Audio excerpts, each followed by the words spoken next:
വിശ്വാസം എന്ന വാക്ക് പൊതുവെ ഈമാൻ എന്ന പദത്തിന് തുല്യമായിട്ടാണ് നമ്മൾ പറയാറുള്ളത്. നമ്മുടെ ദീനിൽ ഈമാൻ, നമ്മുടെ വിശ്വാസം, നമ്മുടെ അഖീദ അന്നെങ്ങനെയായിരിക്കണം, ഇന്നെങ്ങനെയായിരിക്കണം, നമ്മുടെ ദീനിൻ്റെ പ്രത്യേകതകളിൽപ്പെട്ടതാണ്, ഇസ്ലാമിൻ്റെ വ്യതിരിക്തതകളിൽപ്പെട്ടതാണ് നമ്മുടെ അഖീദ, നമ്മുടെ വിശ്വാസം എല്ലാ കാലഘട്ടത്തിലും ഒരേ വിശ്വാസമാണ് എന്ന്. എല്ലാ കാലഘട്ടത്തിലും എന്ന് പറയുമ്പോൾ അതുകൊണ്ട് നമ്മൾ ഉദ്ദേശിക്കുന്നത് ഒരിക്കലും കഴിഞ്ഞ ഒരു തലമുറയെയോ അതല്ലെങ്കിൽ ഏതെങ്കിലും ഒരു നൂറ്റാണ്ടോ അല്ല. എന്തിന് അള്ളാഹുവിൻ്റെ റസൂൽ സല്ലല്ലാഹു അലൈഹി വസല്ലം അവിടുന്ന് ജീവിച്ചിരുന്ന കാലഘട്ടം പോലുമല്ല. റസൂലുള്ളാഹി സല്ലല്ലാഹു അലൈഹി വസല്ലമക്ക് മുൻപ് വന്ന നബിമാർ മുതൽ ആദം നബി അലൈഹി സ്വലാത്തു വസ്സലാം, ആദ്യത്തെ മനുഷ്യൻ മുതൽ ഇനി അന്ത്യനാൾ വരെ ആരൊക്കെ വരാനുണ്ടോ അവരുടെ എല്ലാം കാലഘട്ടത്തിൽ നമ്മുടെ വിശ്വാസം, നമ്മുടെ അഖീദ, നമ്മുടെ ഈമാൻ ഒന്നാണ്. അതിൽ വ്യത്യാസമുണ്ടാവുകയില്ല. അല്ലാഹു സുബ്ഹാനഹു വ തആല ഈ ദീനിൻ്റെ പ്രത്യേകതയായി നിശ്ചയിച്ച കാര്യമാണ്. എല്ലാ നബിമാരും ഒരേ വിശ്വാസത്തിലാണ്. അല്ലാഹു സുബ്ഹാനഹു വ തആല തൃപ്തിപ്പെടുന്ന, അവൻ്റെ സ്വർഗത്തിൽ പ്രവേശിക്കുന്ന മുഅ്മിനീങ്ങൾ അവരുടെ എല്ലാം അഖീദ, വിശ്വാസം ഒന്നാണ്. ഒരേ അഖീദയാണ്, ഒരേ വിശ്വാസമാണ്. ആദം അലൈഹി സ്വലാത്തു വസ്സലാം അദ്ദേഹം അള്ളാഹുവിൽ വിശ്വസിച്ചപ്പോൾ എന്തൊന്നാണോ വിശ്വസിച്ചത് അത് തന്നെയാണ് അവസാനത്തെ റസൂലായ മുഹമ്മദുൻ സല്ലല്ലാഹു അലൈഹി വസല്ലം അവിടുന്ന് വിശ്വസിക്കുന്നത്. ഇബ്രാഹിം നബി അലൈഹി സ്വലാത്തു വസ്സലാം ഏതൊരു പരലോകത്തിലേക്കാണോ ക്ഷണിച്ചത് അതേ പരലോകം തന്നെയാണ് റസൂലുള്ളാഹി സല്ലല്ലാഹു അലൈഹി വസല്ലം പഠിപ്പിച്ച പരലോകവും. ആ നബിമാർ, മുൻകഴിഞ്ഞ നബിമാർ, മൂസാ നബി അലൈഹി സ്വലാത്തു വസ്സലാം ഏതു മലക്കുകളെ കുറിച്ചാണോ പറഞ്ഞു കൊടുത്തത്, എന്തു വിശ്വാസമാണോ പഠിപ്പിച്ചത് അത് തന്നെയാണ് നബി സല്ലല്ലാഹു അലൈഹി വസല്ലമയും പഠിപ്പിച്ചത്. നമ്മുടെ വിശ്വാസം, നമ്മുടെ അഖീദ, നമ്മളെല്ലാവരും പറയുന്ന കാര്യം ഒന്നായിരിക്കണം. നമ്മുടെ എല്ലാവരുടെയും ഹൃദയം ഒരേ വിശ്വാസമായിരിക്കണം സ്വീകരിക്കുന്നത്. അതുകൊണ്ടാണ് അല്ലാഹു സുബ്ഹാനഹു വ തആല പറഞ്ഞത്, വമാ അർസൽനാ മിൻ ഖബ്ലിക മിർ റസൂലിൻ ഇല്ലാ നൂഹി ഇലൈഹി അന്നഹു ലാ ഇലാഹ ഇല്ലാ അന ഫഅബ്ദൂൻ. നബിയെ, അങ്ങേക്ക് മുൻപ് നാം ഒരു റസൂലിനെയും പറഞ്ഞയച്ചിട്ടില്ല. ആ നബിമാരെല്ലാം ക്ഷണിച്ചത്, അവരെല്ലാം പറഞ്ഞത്, അവരെല്ലാം പ്രബോധനം ചെയ്ത് ഒരേ ഒരു കാര്യമാണ്, ലാ ഇലാഹ ഇല്ലാ അന ഫഅബ്ദൂൻ. അള്ളാഹു അല്ലാതെ ഇബാദത്തിന് അർഹനായി മറ്റൊരാളുമില്ല, അതുകൊണ്ട് എന്നെ, അള്ളാഹുവിനെ മാത്രം നിങ്ങൾ ഇബാദത്ത് ചെയ്യൂ. എല്ലാ നബിമാരും പറഞ്ഞത് അതാണ്. വലഖദ് ബഅത്നാ ഫീ കുല്ലി ഉമ്മത്തി റസൂലാ അൻ അഅ്ബുദുല്ലാഹ വജ്തനിബുത് ത്വാഗൂത്ത്. എല്ലാ ഉമ്മത്തിലേക്കും നാം റസൂലുകളെ നിയോഗിച്ചിട്ടുണ്ട്. അവരെല്ലാം അവരുടെ ജനങ്ങളോട് പറഞ്ഞത് അൻ അഅ്ബുദുല്ലാഹ്, നിങ്ങൾ അള്ളാഹുവിനെ മാത്രം ഇബാദത്ത് ചെയ്യണം, വജ്തനിബുത് ത്വാഗൂത്ത്, അള്ളാഹുവിന് പുറമെ ഇബാദത്ത് ചെയ്യപ്പെടുന്ന എന്തൊക്കെ വസ്തുക്കളുണ്ടോ അവയൊക്കെ നിങ്ങൾ ഉപേക്ഷിക്കണം. എല്ലാ നബിമാരും പറഞ്ഞത് അതാണ്. റസൂലുള്ളാഹി സ്വല്ലല്ലാഹു അലൈഹി വസല്ലം അവിടുന്ന് പറഞ്ഞതായി കാണാം, നബിമാർ അവരെല്ലാം ഇഖ്വത്തുൻ, അൽ അംബിയാഉ ഇഖ്വത്തുൻ, നബിമാരെല്ലാം ഒരു സഹോദരങ്ങളെ പോലെയാണ്. അബൂഹും വാഹിദ്, അവരുടെ എല്ലാവരുടെയും പിതാവ് ഒരേ പിതാവാണ്. വ ഉമ്മഹാതുഹും ശത്താ, അവരുടെ ഉമ്മമാർ വ്യത്യസ്തരാണ് എന്ന് മാത്രം. അത് വിശദീകരിച്ച പണ്ഡിതന്മാർ പറഞ്ഞു, ദീനിൻ്റെ അടിത്തറയിൽ എല്ലാ നബിമാരുടെയും വിശ്വാസം ഒന്ന് തന്നെയാണ്. അവർ പറഞ്ഞ തൗഹീദ്, അവർ പറഞ്ഞ ആഖിറത്ത്, അവർ പറഞ്ഞ റിസാലത്ത് വ്യത്യാസമില്ല. പിന്നെ ആകെയുള്ള വ്യത്യാസം ഏത് കാര്യങ്ങളിൽ മാത്രമാണ്? ഇബാദത്തുകളുടെ വിശദാംശങ്ങളിൽ മാത്രമാണ്. ചില നബിമാർ അവരുടെ കാലഘട്ടത്തിൽ ഹലാലായിരുന്നത് മറ്റ് ചില നബിമാരുടെ കാലഘട്ടത്തിൽ ഹറാമായിരുന്നു. വേറെ ചില നബിമാർ അവർക്ക് നിസ്കാരം നിശ്ചയിക്കപ്പെട്ട രൂപത്തിലായിരുന്നില്ല മറ്റു ചില നബിമാർക്ക് നിശ്ചയിക്കപ്പെട്ടത്. അപ്പോൾ ഇസ്ലാം അതിൻ്റെ വിശ്വാസം ആദം നബി അലൈഹി സ്വലാത്തു വസ്സലാം മുതൽ മുഹമ്മദ് നബി സല്ലല്ലാഹു അലൈഹി വസല്ലം വരെ ഒന്നാണ്. അപ്പോൾ നോക്കൂ സഹോദരങ്ങളെ, ഈ കാലഘട്ടത്തിൽ ചില ആളുകൾ ഇസ്ലാം പരിഷ്കരിക്കണം, ഇസ്ലാമിനെ പുതുക്കണം എന്ന് പറയുന്ന ആളുകളുടെ കാര്യം എന്തായിരിക്കും? ആദം നബി അലൈഹി സ്വലാത്തു വസ്സലാം മുതൽ നബി സല്ലല്ലാഹു അലൈഹി വസല്ലം വരെ വ്യത്യാസമില്ലാതെ സ്വീകരിക്കപ്പെട്ട ഒരു അഖീദ, അതെങ്ങനെയാണ് ഈ കാലഘട്ടത്തിൽ പരിഷ്കരിക്കാൻ സാധിക്കുക? അതെങ്ങനെയാണ് ഈ കാലഘട്ടത്തിൽ പുതുക്കാൻ കഴിയുക? നമ്മുടെ അഖീദ ഒരേ ഒരു അഖീദയാണ്. അതുകൊണ്ട് വിശ്വാസത്തിൻ്റെ കാര്യത്തിൽ സഹോദരങ്ങളെ, ഇന്ന് പലപ്പോഴും ആളുകൾ പറയൽ, ഞാൻ എൻ്റെ വാപ്പയുടെ അടുത്ത് കണ്ടു, എൻ്റെ വാപ്പാൻ്റെ വാപ്പ ഇങ്ങനെയായിരുന്നു, അവരെ പഠിപ്പിച്ച ഉസ്താദ് ഇങ്ങനെയായിരുന്നു, ഞങ്ങളുടെ നാട്ടിൽ നടപ്പുള്ള കാര്യം, നാട്ടുനടപ്പ് ഇങ്ങനെയാണ്, ആളുകൾക്കിടയിൽ പ്രചരിച്ചിട്ടുള്ള ആചാരങ്ങൾ ഇങ്ങനെയാണ്. ഇതൊന്നും ഇസ്ലാമിൽ പരിഗണിക്കപ്പെടുന്ന കാര്യമല്ല. അള്ളാഹുവിൻ്റെ ദീനിൽ ഒരു വിശ്വാസം ശരിയായി പരിഗണിക്കണമോ, ആ വിശ്വാസം നബിമാരുടെ വിശ്വാസമായിരിക്കണം, അവരെ സ്വീകരിച്ച സഹാബിമാരുടെ വിശ്വാസമായിരിക്കണം. അതിനെ ഒരാൾ തള്ളി പറയുന്നു എങ്കിൽ, വിശുദ്ധ ഖുർആൻ പഠിപ്പിച്ചു തന്ന ഈ അഖീദ നബി സല്ലല്ലാഹു അലൈഹി വസല്ലമയുടെ കാലഘട്ടത്തിലും സഹാബത്തിൻ്റെ കാലഘട്ടത്തിലും നിലനിന്നിരുന്ന ആ അഖീദ, അത് ഒരാൾ തള്ളി പറയുന്നു, അതിനെ സ്വീകരിക്കുന്നില്ല എങ്കിൽ അവൻ യഥാർത്ഥത്തിൽ മുനാഫിക്കുകളുടെ അവസ്ഥയിലാണ് എത്തിയിട്ടുള്ളത്. മുസ്ലിമാണെന്ന് പറഞ്ഞാലും.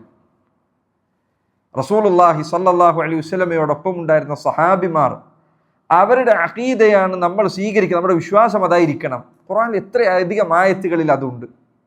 നിങ്ങൾ സൂറത്തുൽ ബഖറ എടുത്തു നോക്കൂ. അല്ലാഹു സുബ്ഹാനഹു വ തആല സൂറത്തുൽ ബഖറയുടെ ആരംഭത്തിൽ 5 ആയത്തുകൾ ആരെക്കുറിച്ചാണ്? മുഅ്മിനീങ്ങളെ കുറിച്ചാണ്. പിന്നീടുള്ള 2 ആയത്തുകൾ ആരെക്കുറിച്ചാണ്? കാഫിരീങ്ങളെ കുറിച്ചാണ്. പിന്നീട് വരുന്ന 12ഓളം ആയത്തുകൾ മുനാഫിക്കുകളെ കുറിച്ചാണ്.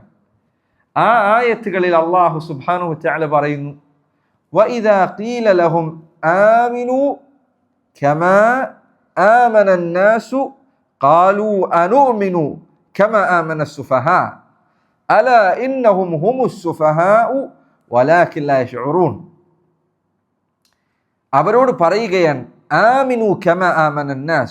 ആരോട്? മുനാഫിക്കുകളോട്.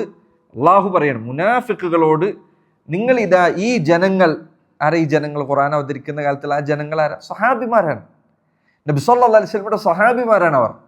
മാത്രമല്ല ആയത്തിന്റെ തഫ്സീർ അൽ-തബരി റഹിമഹുല്ലാഹ് അദ്ദേഹം പറഞ്ഞേക്കാണ്, ഇജ്മാ ഉണ്ട്, ഈ ആയത്തിൽ പറയപ്പെട്ട അന്നാസ് ജനങ്ങൾ സഹാബിമാരാണ്. അപ്പൊ മുനാഫിക്കുകളോട് പറയാൻ, നിങ്ങൾ സഹാബിമാർ വിശ്വസിച്ചതുപോലെ വിശ്വസിക്കൂ എന്ന് അവരോട് പറഞ്ഞാൽ, ഖാലു അവർ പറയും, അനുമിനു കമാ ആമന സുഫഹാ, വിഡ്ഢികളായി ആളുകൾ വിശ്വസിച്ചതുപോലെ ഞങ്ങൾ വിശ്വസിക്കാനോ? അള്ളാഹു പറയുന്ന, അലാ ഇന്നഹും ഹുമുസ് സുഫഹാ, എങ്കിൽ അറിഞ്ഞുകൊള്ളുക, അവർ തന്നെയാണ് യഥാർത്ഥത്തിൽ വിഡ്ഢികൾ. അപ്പൊ നമ്മുടെ അഖീദ ആരുടെ അഖീദ പോലെയാകണം? സഹാബിമാരുടെ അഖീദ പോലെ ആയിരിക്കണം. അതിന് വിരുദ്ധമായ ഒരു അഖീദ നമ്മൾ സ്വീകരിക്കണം. എന്നിട്ട് നമ്മൾ പറയണം, ഈ കാലഘട്ടത്തിൽ ശാസ്ത്രം പറയുന്നത് ഇതാണ്, ഈ കാലഘട്ടത്തിൽ ജനങ്ങൾ പറയുന്നത് ഇതാണ്, ഈ കാലഘട്ടത്തിലെ ലിബറൽ ഐഡിയകൾക്ക് യോജിക്കുന്നത് ഇതാണ്, ഈ കാലഘട്ടത്തിലെ പുരോഗമന ചിന്താഗതികൾക്ക് യോജിക്കുന്ന ഇതാണ്, ഈ കാലഘട്ടത്തിലെ ബഹുഭൂരിപക്ഷം വരുന്ന മുസ്ലിമീങ്ങൾ ചെയ്യുന്നത് ഇതാണ്, ഈ കാലഘട്ടത്തിൽ ജനങ്ങൾക്കിടയിൽ കാണുന്നത് ഇതാണ് എന്നൊക്കെ നമ്മൾ പറഞ്ഞാൽ, സഹാബികൾ സ്വീകരിച്ച വിശ്വാസത്തിന് വിരുദ്ധമായി നമ്മൾ നിലകൊണ്ടാൽ അവർ മുനാഫിക്കുകളുടെ അതേ അവസ്ഥയിലാണ്. കാരണം മുനാഫിക്കുകളാണ് സഹാബികളുടെ വിശ്വാസം സ്വീകരിക്കാൻ കൽപ്പിക്കപ്പെട്ടപ്പോൾ അവർ പറഞ്ഞു, അനുമിനു കമാ ആമന സുഫഹാ, വിഡ്ഢികൾ വിശ്വസിച്ചതുപോലെ ഞങ്ങൾ വിശ്വസിക്കുന്നത് സംഭവിക്കുകയില്ല. അപ്പം നമ്മൾ ഒരിക്കലും നമ്മുടെ വിശ്വാസം സഹാബികളിൽ നിന്ന് വേറിട്ടതാകാൻ പാടില്ല. അല്ലാഹു സുബ്ഹാനഹു വ തആല സൂറത്തുൽ ബഖറയിൽ തന്നെ യഹൂദർക്കും നസാറാക്കൾക്കും അഹ്ലുൽ കിതാബിനും മറുപടി നൽകുന്നതിനിടയിൽ സൂറത്തുൽ ബഖറയിൽ നിങ്ങൾക്ക് കാണാം, അല്ലാഹു പറയുന്നു, ഫഇൻ ആമനൂ ബിമിസ്ലി മാ ആമൻതും ബിഹി ഫഖദ് ഇഹ്തദൗ.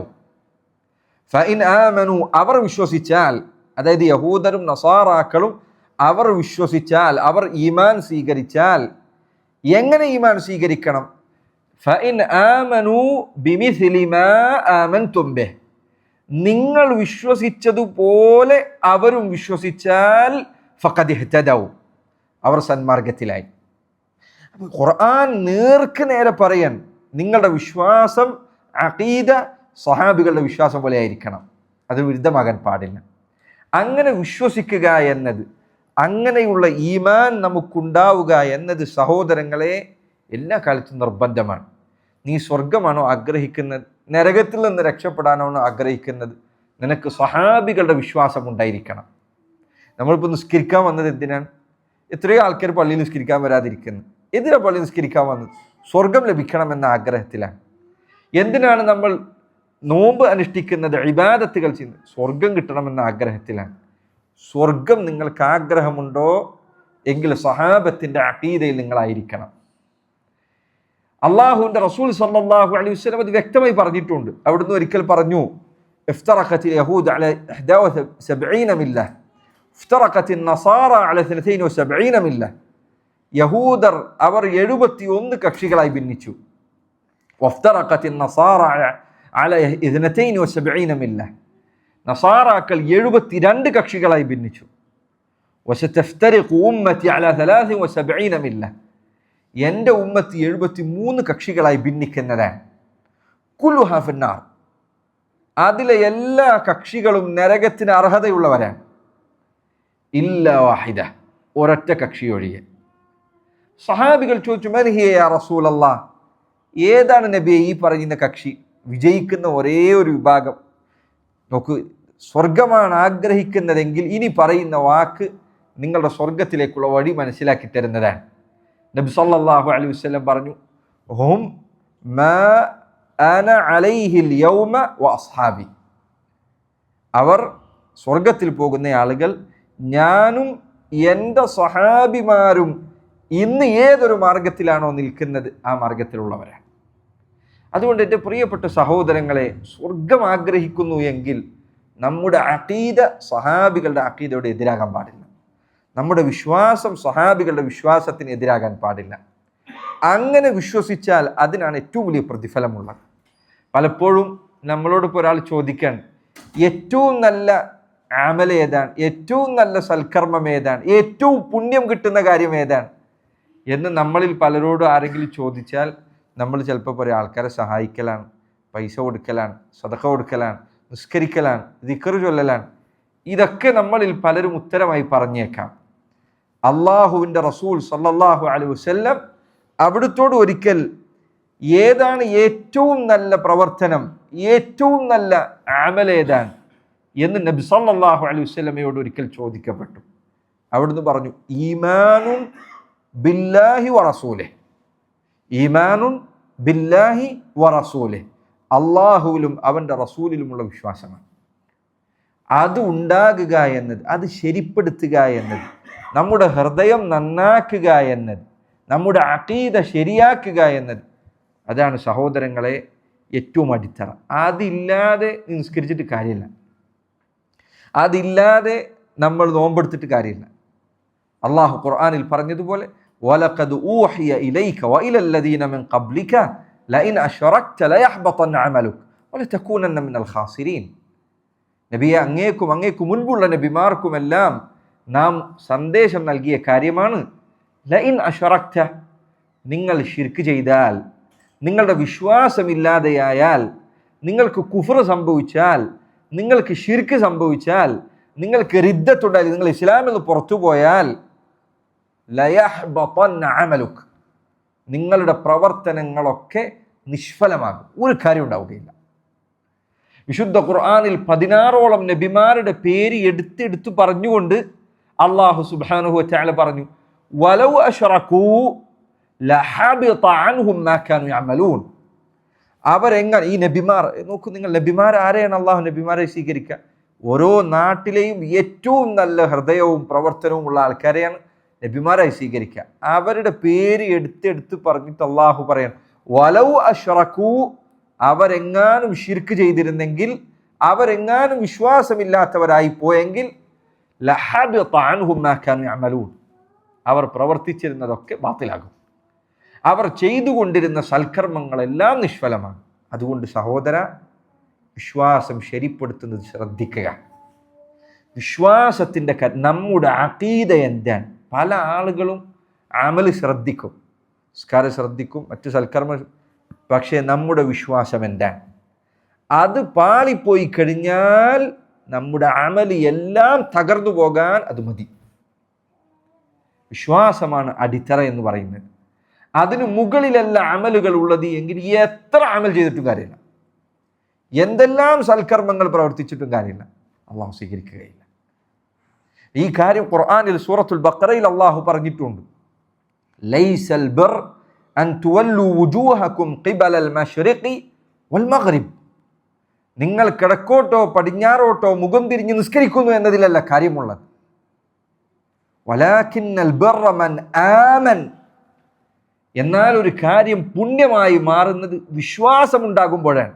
മൻ ആമന ബില്ലാഹ്, അവൻ അള്ളാഹുവിൽ വിശ്വസിക്കണം, മലക്കുകളിൽ വിശ്വസിക്കണം, അന്ത്യനാളിൽ വിശ്വസിക്കണം, നബിമാരിൽ വിശ്വസിക്കണം, എന്നിട്ട് എന്നിട്ട് നിസ്കരിക്കുകയും എന്നിട്ട് സക്കാത്ത് കൊടുക്കുകയും ചെയ്താൽ അപ്പോഴാണ് അള്ളാഹ് സ്വീകരിക്കുക. നമ്മുടെ അഖീദ, നമ്മൾ പഠിക്കുന്ന വിശ്വാസം സഹോദരൻ, പല ആൾക്കാരും ശ്രദ്ധിക്കാറില്ല. അത് നമ്മൾ മദ്രസയിൽ പഠിച്ചതല്ലേ എന്നാണ് പലരും ചിന്തിക്കുക. നമ്മുടെ വിശ്വാസത്തിന് എന്ത് അബദ്ധം വരാനാണ് എന്നാണ് പലരും ചിന്തിക്കുക. അങ്ങനെ ഒരിക്കലും ചിന്തിക്കരുത്. വിശ്വാസത്തിൻ്റെ കാര്യം നബിമാർക്കുണ്ടായിരുന്ന പേടി നോക്കൂ നിങ്ങൾ. ഇബ്രാഹിം നബി അലൈഹി സ്വലാത്തു വസ്സലാം, എന്താ ഇബ്രാഹിം എന്ന് കേൾക്കുമ്പോൾ തന്നെ ഓർമ്മ വരുന്ന ചരിത്രം എന്താ അല്ലേ? കാസിറുൽ അസ്നാം, വിഗ്രഹങ്ങളെ തകർത്ത നബിയാണ് അദ്ദേഹം. അദ്ദേഹത്തിൻ്റെ പിതാവ് വിഗ്രഹാരാധകനായിരുന്നു. തൗഹീദിനു വേണ്ടി നിലകൊണ്ട ഈ മില്ലത്തിൻ്റെ പിതാവ് എന്ന് അറിയപ്പെടുന്ന നബിയാണ് ഇബ്രാഹിം അലൈഹിസ്സലാം. ഇബ്രാഹിം നബിയുടെ ദുആ നിങ്ങൾ എടുത്തു നോക്കൂ. അദ്ദേഹം പ്രാർത്ഥിക്കുകയാണ്, റബ്ബി ജുനുബ്നി റബ്ബി ജഅൽ ഹാദൽ ബലദ ആമിന വജ്നുബ്നി വബനിയ അൻ നഅബുദൽ അസ്നാം.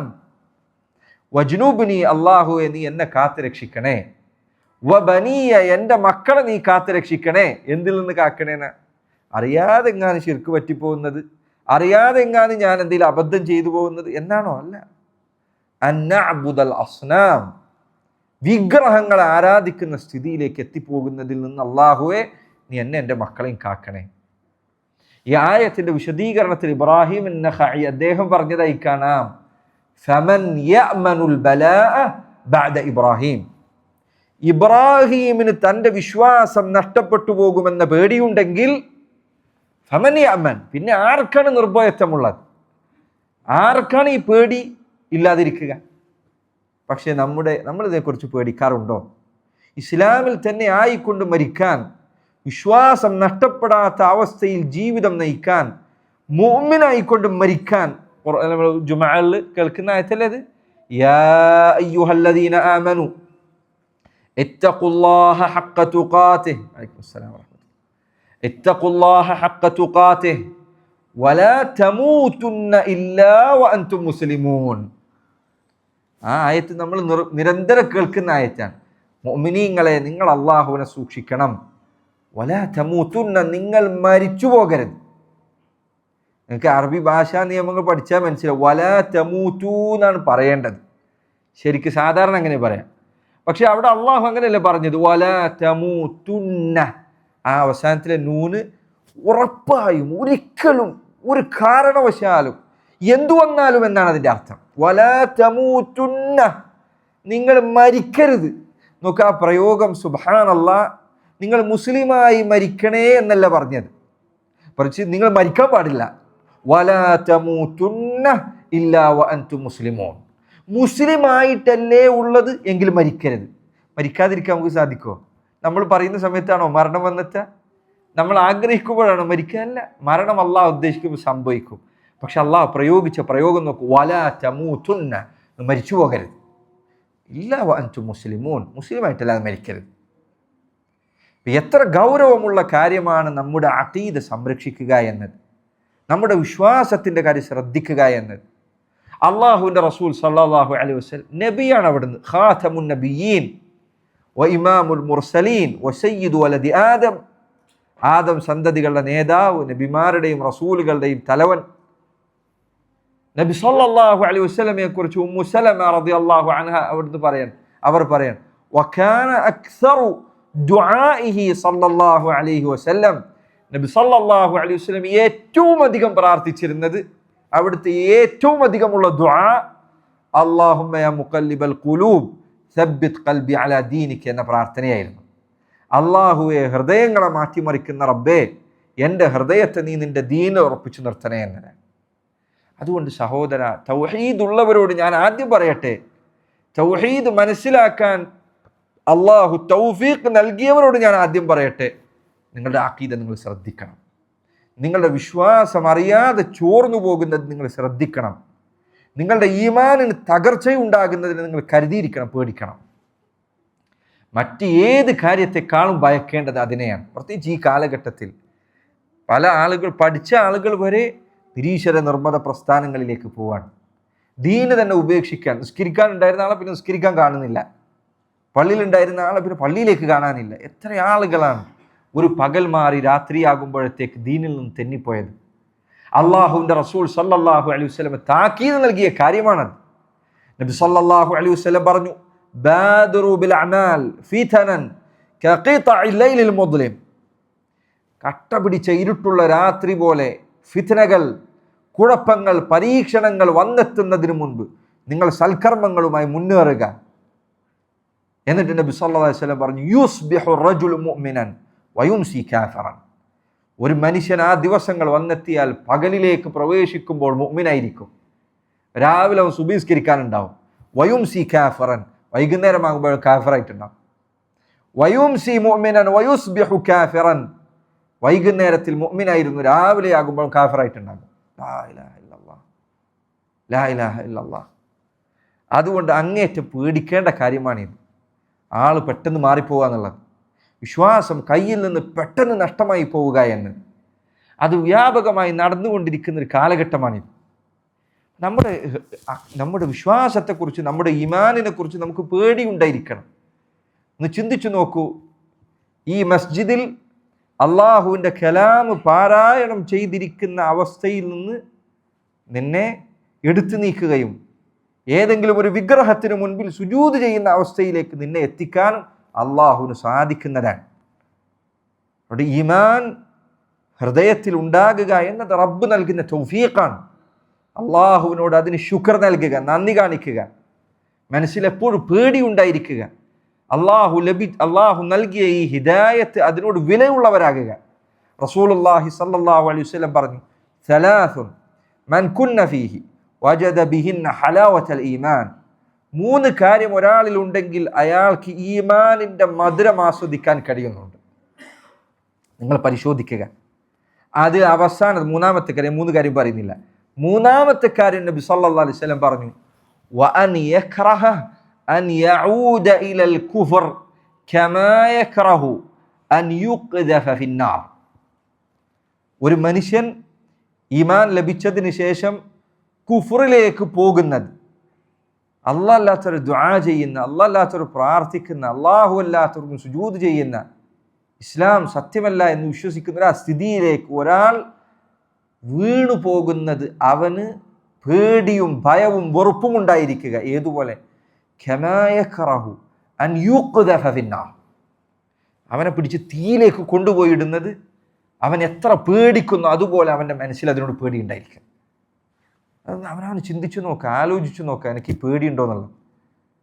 ഈമാനെങ്ങാനും നഷ്ടപ്പെട്ടു പോകുമോ എന്ന പേടിയുണ്ടോ എന്ന്. മുൻഗാമികളുടെ കിതാബുകളിൽ കാണാം, സാലിഹീങ്ങളുടെ കിടപ്പറകളിൽ ഉറക്കമില്ലാതെയാക്കിയത് ഈ പേടിയാണ്, ഈമാൻ ഇല്ലാതെ പോകുന്നത്.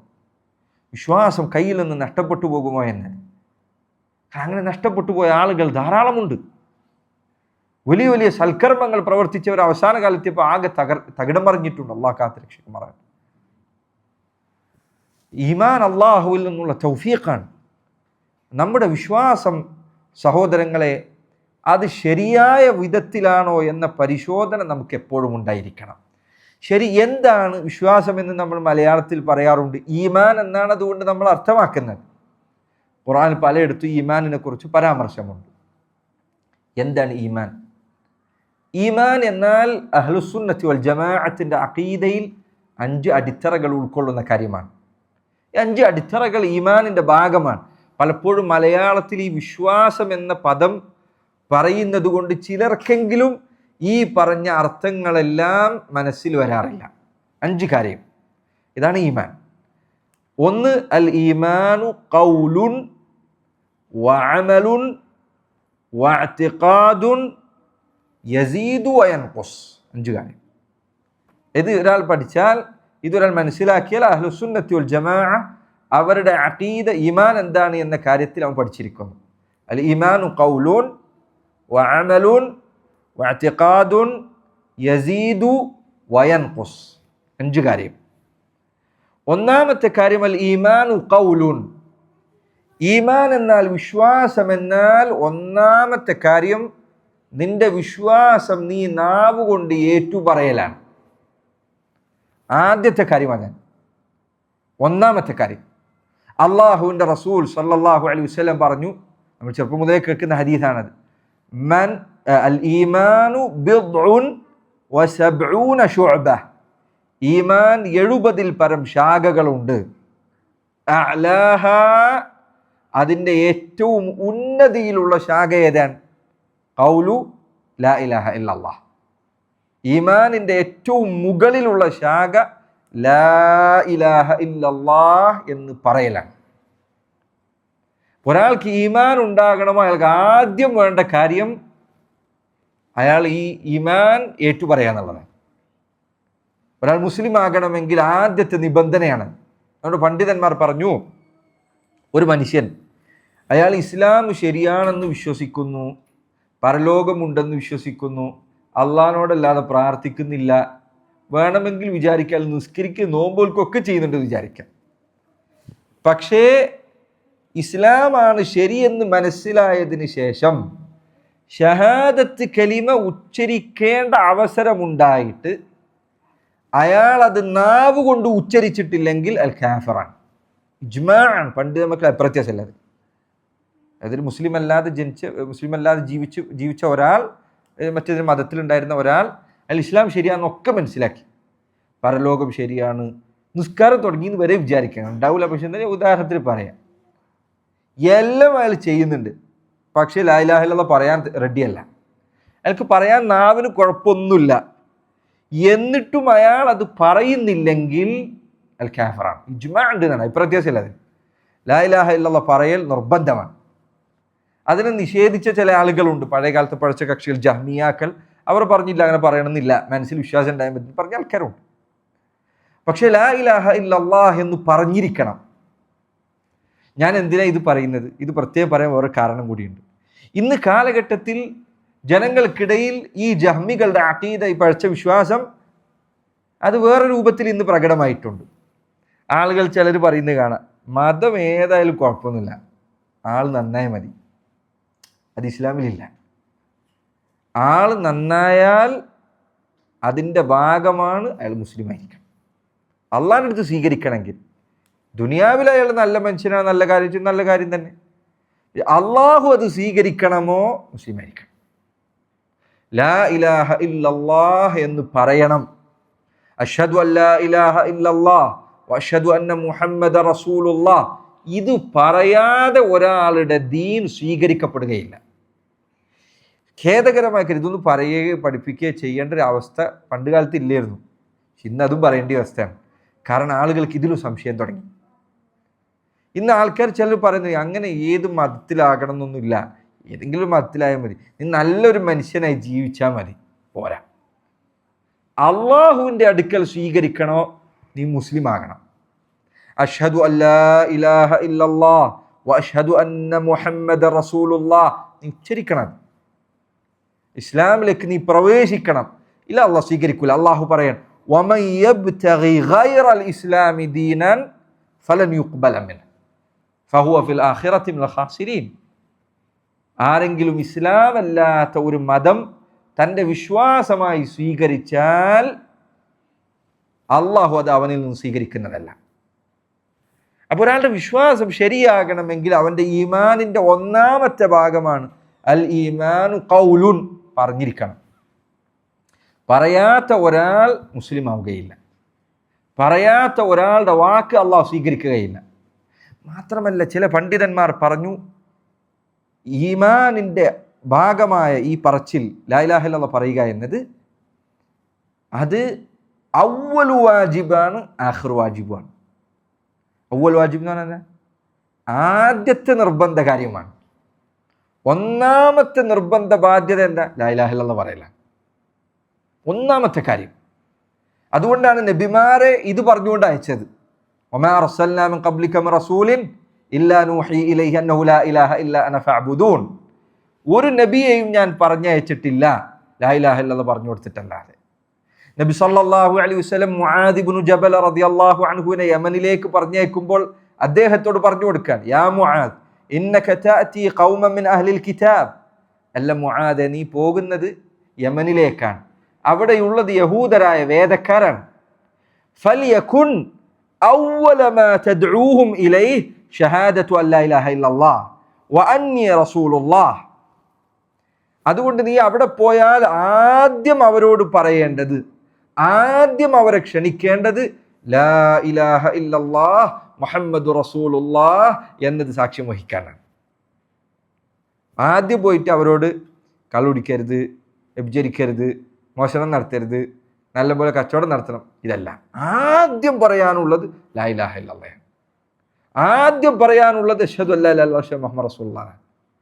എന്നിട്ട് അവിടുന്ന് പറയും ഫഇൻഹും അഖറു ലിദാലിക് ഫഅഅലിംഹും അന്നല്ലാഹ അഫ്തറദ അലൈഹിം ഖംസ സ്വലവാത്തിൻ ഫീ കുല്ലി യൗമിൻ വലൈല. അത് അവർ അംഗീകരിച്ചാൽ അവരോട് നീ പഠിപ്പിച്ചു കൊടുക്കണം, 5 നേരം രാത്രിയും പകലുമായിട്ട് നിസ്കാരമുണ്ട് എന്ന് അള്ളാഹു നിർബന്ധമാക്കിയിട്ട് പഠിപ്പിച്ചു കൊടുക്കണം. ഇത് അംഗീകരിച്ചാലേ അത് കാര്യമുള്ളൂ. എല്ലാവരും നിസ്കരിച്ചിട്ട് കാര്യമില്ല. ലാ ഇലാഹ ഇല്ലല്ലാഹ് പറയാൻ നിസ്കരിച്ചിട്ട് കാര്യമില്ല. ഒരാൾ ഇസ്ലാം സ്വീകരിക്കാൻ ലാ ഇലാഹ ഇല്ലല്ലാഹ് എന്ന ഷഹാദത്ത് കലിമ ഉച്ചരിക്കാതെ അയാളുടെ സൽക്കർമ്മങ്ങൾ സ്വീകരിക്കുകയില്ല എന്ന് നബി സ്വല്ലല്ലാഹു അലൈഹി വസല്ലം പഠിപ്പിച്ചു കൊടുക്കുകയാണ്. അപ്പോൾ അവ്വൽ വാജിബ്, ഒന്നാമത്തെ വാജിബ് ഇത് പറയലാണ്. ആഖിർ വാജിബോ, അവസാനത്തെ നിർബന്ധ കാര്യവും ഇത് തന്നെയാണ്. അതിപ്പോൾ അവസാനത്തെ നിർബന്ധം മരിക്കുന്ന സമയത്ത് അല്ലേ, മരണത്തിൻ്റെ സമയത്തും ഇത് പറയലാണ് നിർബന്ധം. റസൂലുള്ളാഹി സ്വല്ലല്ലാഹു അലൈഹി വസല്ലം പറഞ്ഞു, മൻ കാന ആഖിറു കലാമിഹി ലാ ഇലാഹ ഇല്ലല്ലാഹ് ദഖലൽ ജന്ന. ആരുടെയെങ്കിലും അവസാനത്തെ വാക്ക് ലാ ഇലാഹ ഇല്ലല്ലാഹ് എന്നായി തീർന്നാൽ അവൻ സ്വർഗത്തിൽ പ്രവേശിക്കും. നബി സല്ലല്ലാഹു അലൈഹി വസല്ലം പറഞ്ഞു, ലഖിനു മൗതാകും ലാ ഇലാഹ ഇല്ലല്ലാഹ്. മരണാസന്നരായവർ നിങ്ങൾ അവരെ കണ്ടാൽ അവരോട് ലാ ഇലാഹ ഇല്ലല്ലാഹ് എന്നത് പറഞ്ഞു കൊടുക്കുക. ഇപ്പം നമ്മളെ കുടുംബത്തിലൊക്കെ ആർക്ക് അസുഖമായി ഹോസ്പിറ്റലിലോ അല്ലെങ്കിൽ മരണാസന്നരായ അവസ്ഥയിൽ അവരെ കണ്ടാൽ പണ്ഡിതന്മാർ പറഞ്ഞു അവർക്ക് ലാ ഇലാഹ ഇല്ലല്ലാഹ് പറഞ്ഞു കൊടുക്കണം. അത് ശ്രദ്ധിക്കേണ്ട ഒരു കാര്യമുണ്ട്. ഒരു തവണ പറഞ്ഞു കൊടുത്തു, അവരത് പറഞ്ഞു, പിന്നെ മിണ്ടാതിരിക്കുക. പിന്നെ അവരെ കൊണ്ട് പറയിപ്പിക്കേണ്ടതില്ല. കാരണം മരണത്തിൻ്റെ സന്ദർഭം എന്നത് അങ്ങേയറ്റത്തെ വെപ്രാളമുള്ള സമയമാണ്. ഒരു കാര്യം പറഞ്ഞതിന് വീണ്ടും പറഞ്ഞു കൊടുത്താൽ ചിലപ്പോൾ വേദനയുടെ അവസ്ഥയിലായിരിക്കും അവർ. നവവി റഹിമഹുല്ലാഹ് അദ്ദേഹം പറഞ്ഞേക്കാണ് ചെയ്യരുത്, ആവർത്തിപ്പിക്കരുത്. ഒരു തവണ പറഞ്ഞാൽ പിന്നെ നിർത്തുക. പിന്നെ അയാൾ വേറെ എന്തെങ്കിലും സംസാരിച്ചാൽ മാത്രമേ അയാളെ കൊണ്ട് വീണ്ടും പറയിപ്പിക്കണ്ടൂ. അയാളുടെ അവസാനത്തെ വാക്ക് ലാ ഇലാഹ ഇല്ലല്ലാഹ് ആകുക എന്നതാണ് ആവശ്യമുള്ളത്. അതുകൊണ്ട് ഇബ്നുൽ ഖയ്യിം റഹിമഹുല്ലാഹ് അദ്ദേഹം പറഞ്ഞേക്കണം, ഉറക്കത്തിന് മുൻപ്, ഉറങ്ങാൻ കിടക്കുന്ന മനുഷ്യൻ മരിക്കാൻ സാധ്യതയുള്ള സമയമാണെന്നതുകൊണ്ട് തന്നെ ഷഹാദത്ത് ഉച്ചരിച്ചുകൊണ്ട് കിടക്കുന്നത് നല്ലതാണ് എന്ന് അദ്ദേഹം പറഞ്ഞത് കാണാം. സ്ഥിരമായി ചെയ്യാൻ ഹദീസിന് തെളിവ് കണ്ടിട്ടില്ല. പക്ഷേ എങ്കിൽ കൂടി മനുഷ്യർ മരണം ഓർക്കുന്ന സമയത്ത് കിടക്കുന്നതിന് മുൻപ് മരിക്കാനുള്ള മിക്കവാറും നമ്മൾ കിടക്കുമ്പോഴാണ് മരണം കൂടുതൽ ഓർക്കുക. മനുഷ്യൻ്റെ പണ്ഡിതന്മാർ ചില പറഞ്ഞേക്കണം,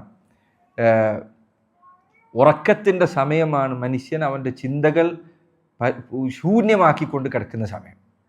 നമ്മൾ ഉറങ്ങാൻ കിടക്കുന്ന സമയത്താണ് നമുക്ക് ഏറ്റവും പ്രധാനപ്പെട്ട കാര്യം നമ്മൾ ചിന്തിക്കുന്നത് ഉറങ്ങാൻ കിടക്കുന്ന സമയത്തായിരിക്കും. മനസ്സ് ശുദ്ധമാകുന്ന സമയമാണ്. ആ സമയത്ത് നിൻ്റെ ചിന്ത റബ്ബിനെ കുറിച്ചാണെങ്കിൽ, പരലോകത്തെക്കുറിച്ചാണെങ്കിൽ, ഖൈറിനെ കുറിച്ചാണെങ്കിൽ അൽഹംദുലില്ലാഹ് ഖൈറിലാണ്. എത്രയോ ആൾക്കാർ കിടക്കുന്നത് മ്യൂസിക് വെച്ചുകൊണ്ടാണ്, എത്രയോ ആളുകൾ കിടക്കുന്നത് വൃത്തികേടുകൾ കണ്ടുകൊണ്ടാണ്, എത്രയോ ആളുകൾ കിടക്കുന്നത് മോശത്തരങ്ങൾ ചെയ്തുകൊണ്ടാണ്. അങ്ങനെ കിടക്കരുത്.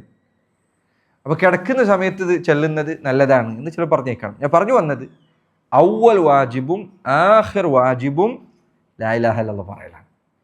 മാത്രമല്ല സഹോദരങ്ങളെ, സാന്ദർഭികമായി ഓർമ്മപ്പെടുത്താൻ, നമ്മളിൽ പലരും ഒരു ദിക്ർ എന്ന നിലക്ക് വളരെ ശ്രദ്ധ കൊടുക്കാത്ത ദിക്റുകളിൽപ്പെട്ടതാണ് ലാ ഇലാഹ ഇല്ലല്ലാഹ് എന്നുള്ള ദിക്ർ. പല ആൾക്കാരും ദിക്ർ എല്ലാം പറഞ്ഞാൽ സുബ്ഹാനല്ലാഹ് ചൊല്ലുന്നുണ്ടാവും, അൽഹംദുലില്ലാഹ് ചൊല്ലുന്നുണ്ടാവും, അല്ലാഹു അക്ബർ ചൊല്ലുന്നുണ്ടാവും, ലാ ഹൗല വലാ ഖുവത ഇതൊക്കെ ചൊല്ലുന്നുണ്ടാവും. ലാ ഇലാഹ ഇല്ലല്ലാഹ് എന്ന ദിക്ർ അഫ്ളലു ദിക്റിൽ പെട്ടതാണ്. നബി സ്വല്ലല്ലാഹു അലൈഹി വസല്ലം പറഞ്ഞു, അഫ്ളലു മാ ഖുൽതു അന വന്നബിയ്യൂന മിൻ ഖബ്ലി ഖൗലു ലാ ഇലാഹ ഇല്ലല്ലാഹ് വഹ്ദഹു ലാ ശരീക ലഹു ലഹുൽ മുൽക്കു വലഹുൽ ഹംദു വഹുവ അലാ കുല്ലി ഷൈഇൻ ഖദീർ. ഞാനും എനിക്ക് മുൻപുള്ള നബിമാരും പറഞ്ഞതിൽ വെച്ച് ഏറ്റവും നല്ല വാക്ക് ലാ ഇലാഹ ഇല്ലല്ലാഹ് വഹ്ദഹു ലാ ശരീക ലഹു ലഹുൽ മുൽക്കു വലഹുൽ ഹംദു വഹുവ അലാ കുല്ലി ഷൈഇൻ ഖദീർ എന്ന ദിക്റാണ്. മാത്രമല്ല പണ്ഡിതന്മാർ പറഞ്ഞു, ലാ ഇലാഹ ഇല്ലല്ലാഹ് എന്ന ദിക്ർ ഇഖ്ലാസിന്റെ ദിക്റാണ്. കാരണം അത് പഠിപ്പിക്കുന്നത് ഇഖ്ലാസാണ്, അള്ളാഹ്ക്ക് മാത്രം ഇബാദത്ത് ചെയ്യണം എന്നുള്ളത് പഠിപ്പിക്കുന്നത്. അതോടൊപ്പം അത് എന്താ പറയുക, അതിൻ്റെ അർത്ഥവും അതിൻ്റെ പദങ്ങളും ഇഖ്ലാസുള്ള പദമാണ്. അവർ പറഞ്ഞു, മറ്റേത് ദിക്ർ നീ ചൊല്ലിയാലും നിന്റെ ചുണ്ട് അനങ്ങുന്നത് ആൾക്കാർക്ക് മനസ്സിലാവും, ഈ ദിക്ർ ഒഴികെ. ഇത് നിന്റെ ചുണ്ട് അനക്കാതെ നിനക്ക് ചൊല്ലാൻ പറ്റിയ ദിക്റാണ്. ലാ ഇലാഹ ഇല്ലല്ലാഹ് എന്ന ദിക്ർ നിനക്ക് ഒരു ചുണ്ട് അനക്കാതെ ചൊല്ലുമ്പോൾ ആൾക്കാർക്ക് കണ്ടാൽ നീ ദിക്റിൽ നിന്ന് മനസ്സിലാവില്ല. അത് അതിൻ്റെ അർത്ഥത്തിലും പദങ്ങളിലും ഇഖ്ലാസുള്ള ദിക്റാണ്. കാരണം മനുഷ്യന്മാർക്ക് കണ്ടാൽ മനസ്സിലാവില്ല നീ ദിക്റല്ലെന്ന്. ലാ ഇലാഹ ഇല്ലല്ലാഹ് ചൊല്ലിക്കഴിഞ്ഞാൽ ഈ ദിക്ർ ഇഖ്ലാസോടുകൂടി ചൊല്ലാൻ ഏറ്റവും സഹായകമായ ദിക്റാണ്. അപ്പം ഇതാണ് ഈമാനിൻ്റെ ഒന്നാമത്തെ ഭാഗം, ഖൗലുൻ. ഒന്നാമത്തെ ഭാഗം ഖൗലുൻ, പറയണം. രണ്ടാമത്തെ ഭാഗം ഇഅ്തിഖാദ്. ഖൗലുൻ ഇഅ്തിഖാദ്, വിശ്വാസമുണ്ടായിരിക്കണം, വെറുതെ പറഞ്ഞതാകാൻ പാടില്ല. ലാ ഇലാഹ ഇല്ലല്ലാഹ് എന്ന വാക്ക് നീ വെറുതെ പറഞ്ഞതാകരുത്. നീ അത് പറയുന്ന സന്ദർഭത്തിൽ നിനക്ക് ആ പറയുന്നതിൽ വിശ്വാസമുണ്ടായിരിക്കണം. അതിൻ്റെ അർത്ഥം നീ അറിഞ്ഞുകൊണ്ട് പറഞ്ഞതായിരിക്കണം. അതുകൊണ്ട് നബി സല്ലല്ലാഹു അലൈഹി വസല്ലം ഒരിക്കൽ ഒരു ഹദീസിൽ അവിടുന്ന് പറഞ്ഞു, മൻ മാത വഹുവ യഅലമു അന്നഹു ലാ ഇലാഹ ഇല്ലല്ലാഹ് ദഖലൽ ജന്ന. ആരെങ്കിലും ലാ ഇലാഹ ഇല്ലല്ലാഹ് എന്നത് അറിഞ്ഞുകൊണ്ട് മരിച്ചാൽ അവൻ സ്വർഗത്തിലാണ്. നോക്കൂ, അവിടെ പറയണമെന്ന് പറഞ്ഞില്ല, പിന്നെന്താ പറഞ്ഞത്? അറിഞ്ഞുകൊണ്ട് മരിച്ചാൽ മതി. മൻ മാത വഹുവ യഅലമു, അറിഞ്ഞുകൊണ്ട് മരിച്ചാൽ മതി. ഒരു മനുഷ്യൻ ആക്സിഡൻറ്റിൽ മരിക്കുകയാണ്, അല്ലെങ്കിൽ ഒരു കെട്ടിടം ഇടിഞ്ഞു വീണുകൊണ്ട്, പിന്നെ അള്ളാഹു സുബ്ഹാനഹു വ തആല പൊടുന്നതിനുള്ള മരണങ്ങൾ കാത്തുരക്ഷിക്കട്ടെ. അപ്പം അങ്ങനത്തെ ഒരു മരണം ഒരാൾക്ക് സംഭവിച്ചപ്പോൾ പറയാൻ സാധിക്കില്ല, അതിനുള്ള സമയം ചിലപ്പോൾ ആൾക്ക് ലഭിക്കില്ല, പൊടുന്നതിനുള്ള മരിക്കുക എന്നുള്ളത്. പൊടുന്നതിനുള്ള മരണം തിന്മ ചെയ്യുന്ന ആളുകൾക്ക് ശിക്ഷയും മുഅ്മിനിന് അള്ളാഹുവിൻ്റെ അടുത്ത് ആശ്വാസവുമാണ്. തിന്മ ചെയ്യുന്ന ആൾക്കാർക്ക് പൊടുന്നതിനുള്ള മരണം തൗബക്ക് അവസരം ഉണ്ടാവില്ല എന്നുള്ള കാരണം കൊണ്ട് അത് അവർക്ക് ശിക്ഷയായിരിക്കും. എന്നാൽ മുഅ്മിനിന് അത് അള്ളാഹുവിൻ്റെ അടുത്തുള്ള ആശ്വാസമായിരിക്കും. അതുകൊണ്ട് ഹദീസിൽ കാണാം, ഇങ്ങനെ പിന്നെ കെട്ടിടം തകർന്നു വീണ് മരിച്ചാൽ, മുങ്ങി മരിച്ചാൽ അവൻ എന്താണ്? ഷഹീദാണ്. അള്ളാഹുവിൻ്റെ അടുത്ത് അവന് ഷഹീദിൻ്റെ പദവിയുണ്ട് തന്നെയാണ്. അപ്പം ചില ആൾക്കാർക്ക് ഇത് ചൊല്ലാനുള്ള അവസരം ലഭിച്ചുകൊള്ളണമെന്നില്ല, പക്ഷേ അവൻ ഇത് അറിഞ്ഞുകൊണ്ടാണ് മരിച്ചത് എങ്കിൽ അവന് സ്വർഗമുണ്ട്. മറ്റൊരു ഹദീസിൽ റസൂലുള്ളാഹി സ്വല്ലല്ലാഹു അലൈഹി വസല്ലം പറഞ്ഞു, അസ്അദുൻ നാസി ബിശഫാഅതി മൻ ഖാല ലാ ഇലാഹ ഇല്ലല്ലാഹ് മുഖ്ലിസൻ മിൻ ഖൽബിഹി, ലാ ഇലാഹ ഇല്ലല്ലാഹ് ഖാലിസൻ മിൻ ഖൽബിഹി. എൻ്റെ ഷഫാഅത്ത് പരലോകത്ത് ഏറ്റവും പ്രയോജനപ്പെടുക ലാ ഇലാഹ ഇല്ലല്ലാഹ് എന്ന വാക്ക് ഹൃദയത്തിൽ നിഷ്കളങ്കമായി പറഞ്ഞവർക്കാണ്. കണ്ടില്ലേ, വെറുതെ പറഞ്ഞാൽ പോരാ, ആ പറഞ്ഞത് വിശ്വസിച്ചുകൊണ്ടായിരിക്കണം. ഒക്കെ തെളിവ് വന്ന കാര്യമാണ്. അതുകൊണ്ട് പണ്ഡിതന്മാരിൽ ചിലർ പറഞ്ഞു, ലാ ഇലാഹ ഇല്ലല്ലാഹ് എന്ന വാക്കിന് 7 നിബന്ധനകളുണ്ട് അല്ലാഹ് സ്വീകരിക്കണമെങ്കിൽ. 7 നിബന്ധനകൾ. അതിലൊന്ന് അവർ പറഞ്ഞു, അത് പഠിച്ചിരിക്കണം. എന്താണ് ഈ പറയുന്നത് എന്ന് പഠിച്ചിട്ട് പറയണം. പഠിക്കാതെ വെറുതെ അർത്ഥറിയാതെ അങ്ങ് പറഞ്ഞ്. പണ്ടൊരിക്കൽ ഒരാളുണ്ടായിരുന്നു, അയാൾ നമ്മൾ എൻ്റെ ഉസ്താദ്മാരിൽ ഒരാൾ പറഞ്ഞാണ്, ഇയാൾ പിന്നെ ഇസ്ലാമിക ദഅവ നടത്താൻ വേണ്ടിയിട്ട് ഇറങ്ങുന്ന ആൾക്കാരുടെ കൂട്ടത്തിൽ പെട്ട ഒരാളാണ്. അപ്പോൾ ഈ ഒരു സംഘം ആൾക്കാരുണ്ട്. അപ്പോൾ അവർ ഓരോ നാട്ടിൽ ചെല്ലും, ആൾക്കാർ ഇസ്ലാമെ പറഞ്ഞു കൊടുക്കും. ആൾക്കാർ ഇസ്ലാം നിങ്ങൾക്ക് അറിയാവുന്ന 2 ആൾക്കാർ ഇസ്ലാം സ്വീകരിക്കും. പക്ഷെ ഇയാൾ അങ്ങനെയല്ല. ഇയാൾ ഓരോ ദിവസം വരുമ്പോഴും അയാൾ പറയും, ഇന്ന് 20 ആൾക്കാർ മുസ്ലിമായി, ഇന്ന് 60 ആൾ മുസ്ലിമായി. അത്രയധികം ആൾക്കാർ മുസ്ലിമാണ്. ഇത്രയും ആൾക്കാർ എങ്ങനെ പെട്ടെന്ന് ഇസ്ലാം സ്വീകരിക്കുന്നു? നിങ്ങളെങ്ങനെ ഇസ്ലാമിനെ കുറിച്ച് പറഞ്ഞു കൊടുക്കുന്നത്? ഇയാൾ പറഞ്ഞു, ഞാൻ ബസ് സ്റ്റോപ്പിൽ പോയിരിക്കും, അപ്പോൾ ഒരാളിങ്ങനെ വിഷമിച്ചിരിക്കുകയാണെങ്കിൽ ഞാൻ പറയും, എന്താ പ്രയാസമുണ്ടോ, വിഷമമുണ്ടോ? വിഷമങ്ങളൊക്കെ മാറാൻ ഒരു വഴിയുണ്ട്, ലാ ഇലാഹ ഇല്ലല്ലാ എന്ന് പറഞ്ഞാൽ മതി. അപ്പോൾ അവർ പറയും ലാ ഇലാഹ ഇല്ലല്ലാ, അവർ ബസ് കയറിപ്പോവും, അപ്പോൾ അയാൾ മുസ്ലിമായി. ഞാൻ അറിയാതെ പറഞ്ഞുകൊണ്ട് കാര്യമുണ്ടോ? ഇല്ല. എന്താണ് ഈ പറഞ്ഞതുകൊണ്ട് എൻ്റെ ജീവിതത്തിൽ ഞാൻ ഇനി എന്താ ചെയ്യേണ്ടത് എന്നൊന്നും അറിയാതെ വെറുതെ നാവിൽ ഒരാൾ അത് ഉച്ചരിച്ചു എന്നതുകൊണ്ട് കാര്യമില്ല. അതിന് ഏറ്റവും വലിയ തെളിവാണ് ആര്? നബി സല്ലല്ലാഹു അലൈഹി വസല്ലമയുടെ കാലഘട്ടത്തിൽ ഉണ്ടായിരുന്ന ആര്? മുനാഫിക്കുകൾ. നബി സല്ലല്ലാഹു അലൈഹി വസല്ലമയുടെ കാലഘട്ടത്തിൽ ഉണ്ടായിരുന്ന മുനാഫിക്കുകൾ അവർ ലാ ഇലാഹ ഇല്ലല്ലാഹ് പറയുന്നുണ്ട്.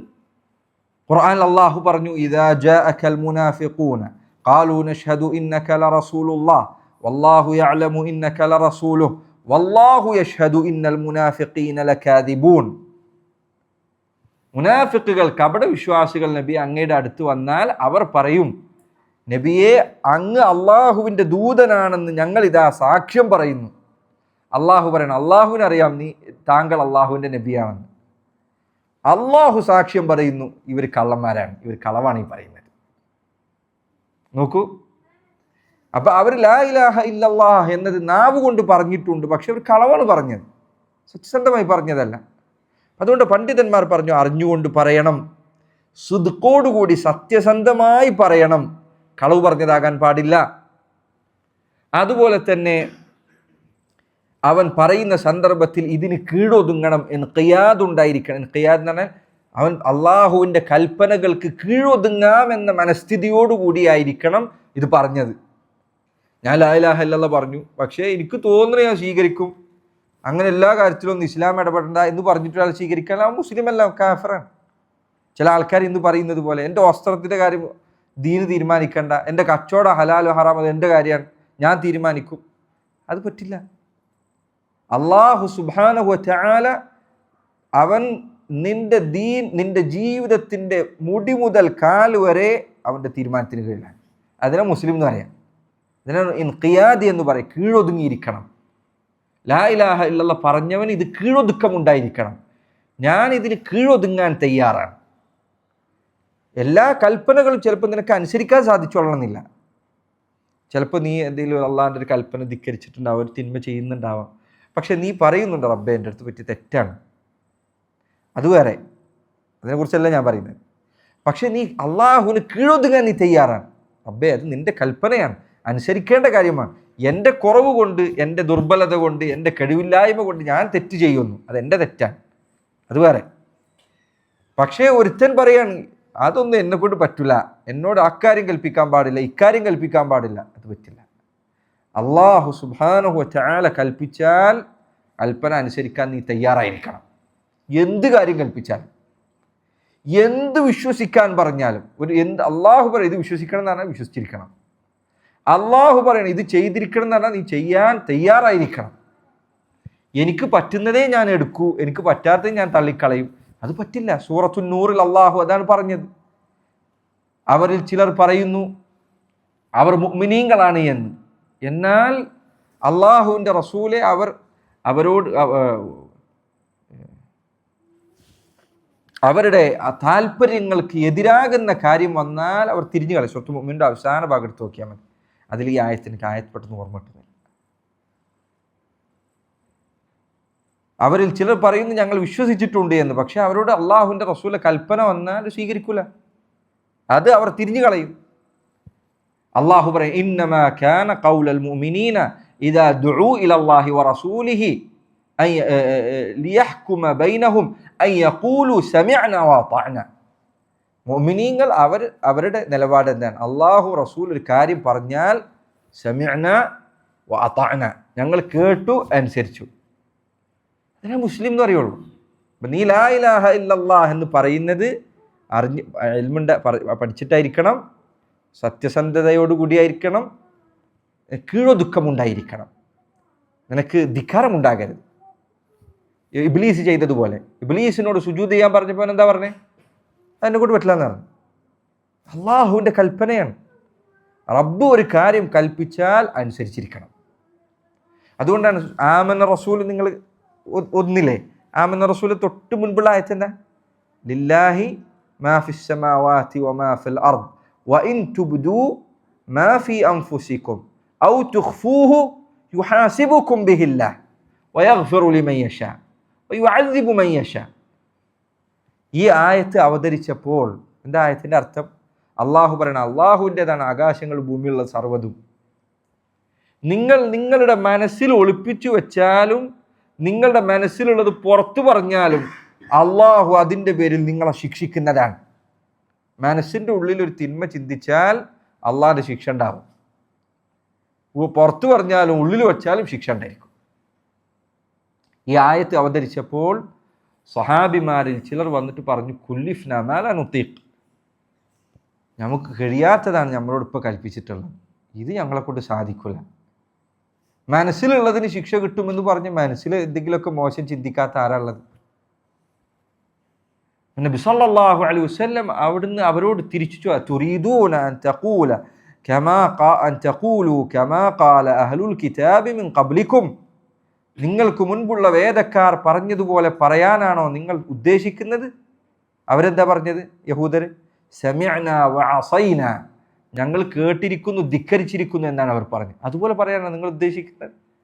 ഖൂലു സമിഅനാ വഅതഅനാ, നിങ്ങൾ പറയുക ഞങ്ങൾ കേട്ടിരിക്കുന്നു അനുസരിച്ചിരിക്കുന്നു എന്ന്. എതിര് പറയരുത്. അള്ളാഹു പറഞ്ഞാൽ അനുസരിച്ചിരിക്കണം. കാരണം നീ അള്ളാഹുവിൻ്റെ പടപ്പാണ്. അവന് നിന്നോട് എന്തും കൽപ്പിക്കാൻ അധികാരമുണ്ട്. ഇപ്പം നമ്മളോട് കൽപ്പിച്ചിട്ടുള്ള 5 നേരത്തെ നിസ്കാരമാണ്. അള്ളാഹു ഉദ്ദേശിച്ചിട്ട് 10 നേരത്തെ നിസ്കാരം കൽപ്പിച്ചിരുന്നെങ്കിലോ അനുസരിക്കാൻ ബാധ്യസ്ഥരാണ്. അള്ളാഹു നിന്റെ സക്കാത്തിൽ നിന്ന് 2.5% കൊടുക്കാനാണ് പറഞ്ഞത്. 10% കൊടുക്കാൻ പറഞ്ഞിരുന്നെങ്കിലോ 50% കൊടുക്കാൻ പറഞ്ഞ് നീ അനുസരിക്കാൻ ബാധ്യസ്ഥനാണ്. അള്ളാഹു കൽപ്പിച്ചിരുന്നെങ്കിൽ, അതുകൊണ്ട് ഖുർആൻ അള്ളാഹു പറഞ്ഞത് ലാ യുകല്ലിഫുല്ലാഹു നഫ്സൻ ഇല്ലാ വുസ്അഹാ.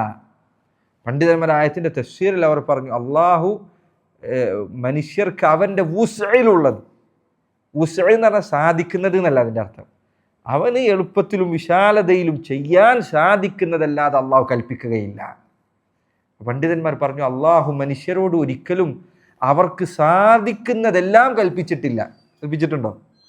നമുക്ക് സാധിക്കുന്നതെല്ലാം കൽപ്പിച്ചിട്ടുണ്ടോ? ഇല്ല. 5 നേരത്തെ നിസ്കാരം എന്നുള്ള 10 നേരം നിസ്കരിക്കാൻ പറഞ്ഞിരുന്നെങ്കിൽ നമുക്ക് സാധിക്കൂലേ?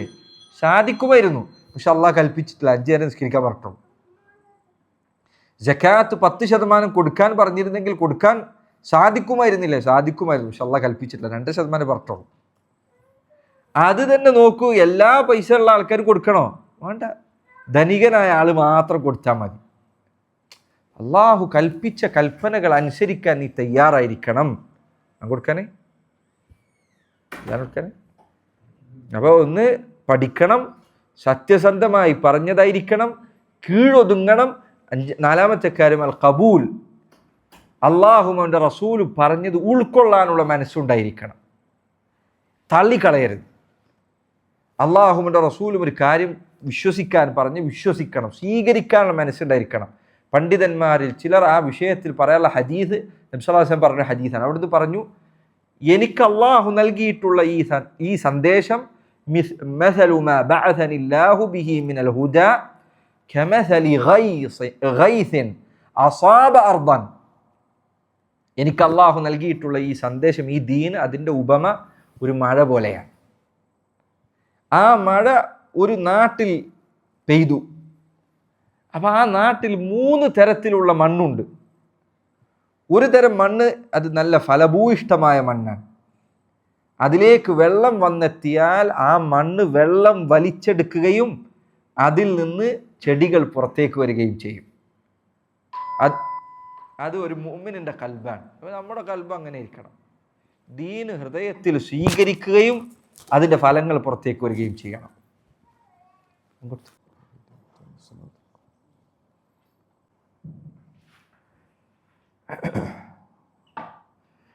ലാ ഇലാഹ ഇല്ലല്ലാഹ് എന്ന വാക്ക് ഉച്ചരിക്കുന്ന ഒരാൾ, എന്തൊക്കെ നമ്മൾ പറഞ്ഞത്? അറിയണം, ഇൽമുണ്ടായിരിക്കണം, സുദ്ഖുണ്ടായിരിക്കണം, സത്യസന്ധത ഉണ്ടായിരിക്കണം, ഇൻഖിയാദ് കീഴൊതുങ്ങിക്കൊണ്ടായിരിക്കണം, ഖബൂൽ ഉൾക്കൊള്ളാനുള്ള മനസ്സുണ്ടായിരിക്കണം. ഇത് ദീൻ ഉള്ളിലേക്ക് ഇറങ്ങണം.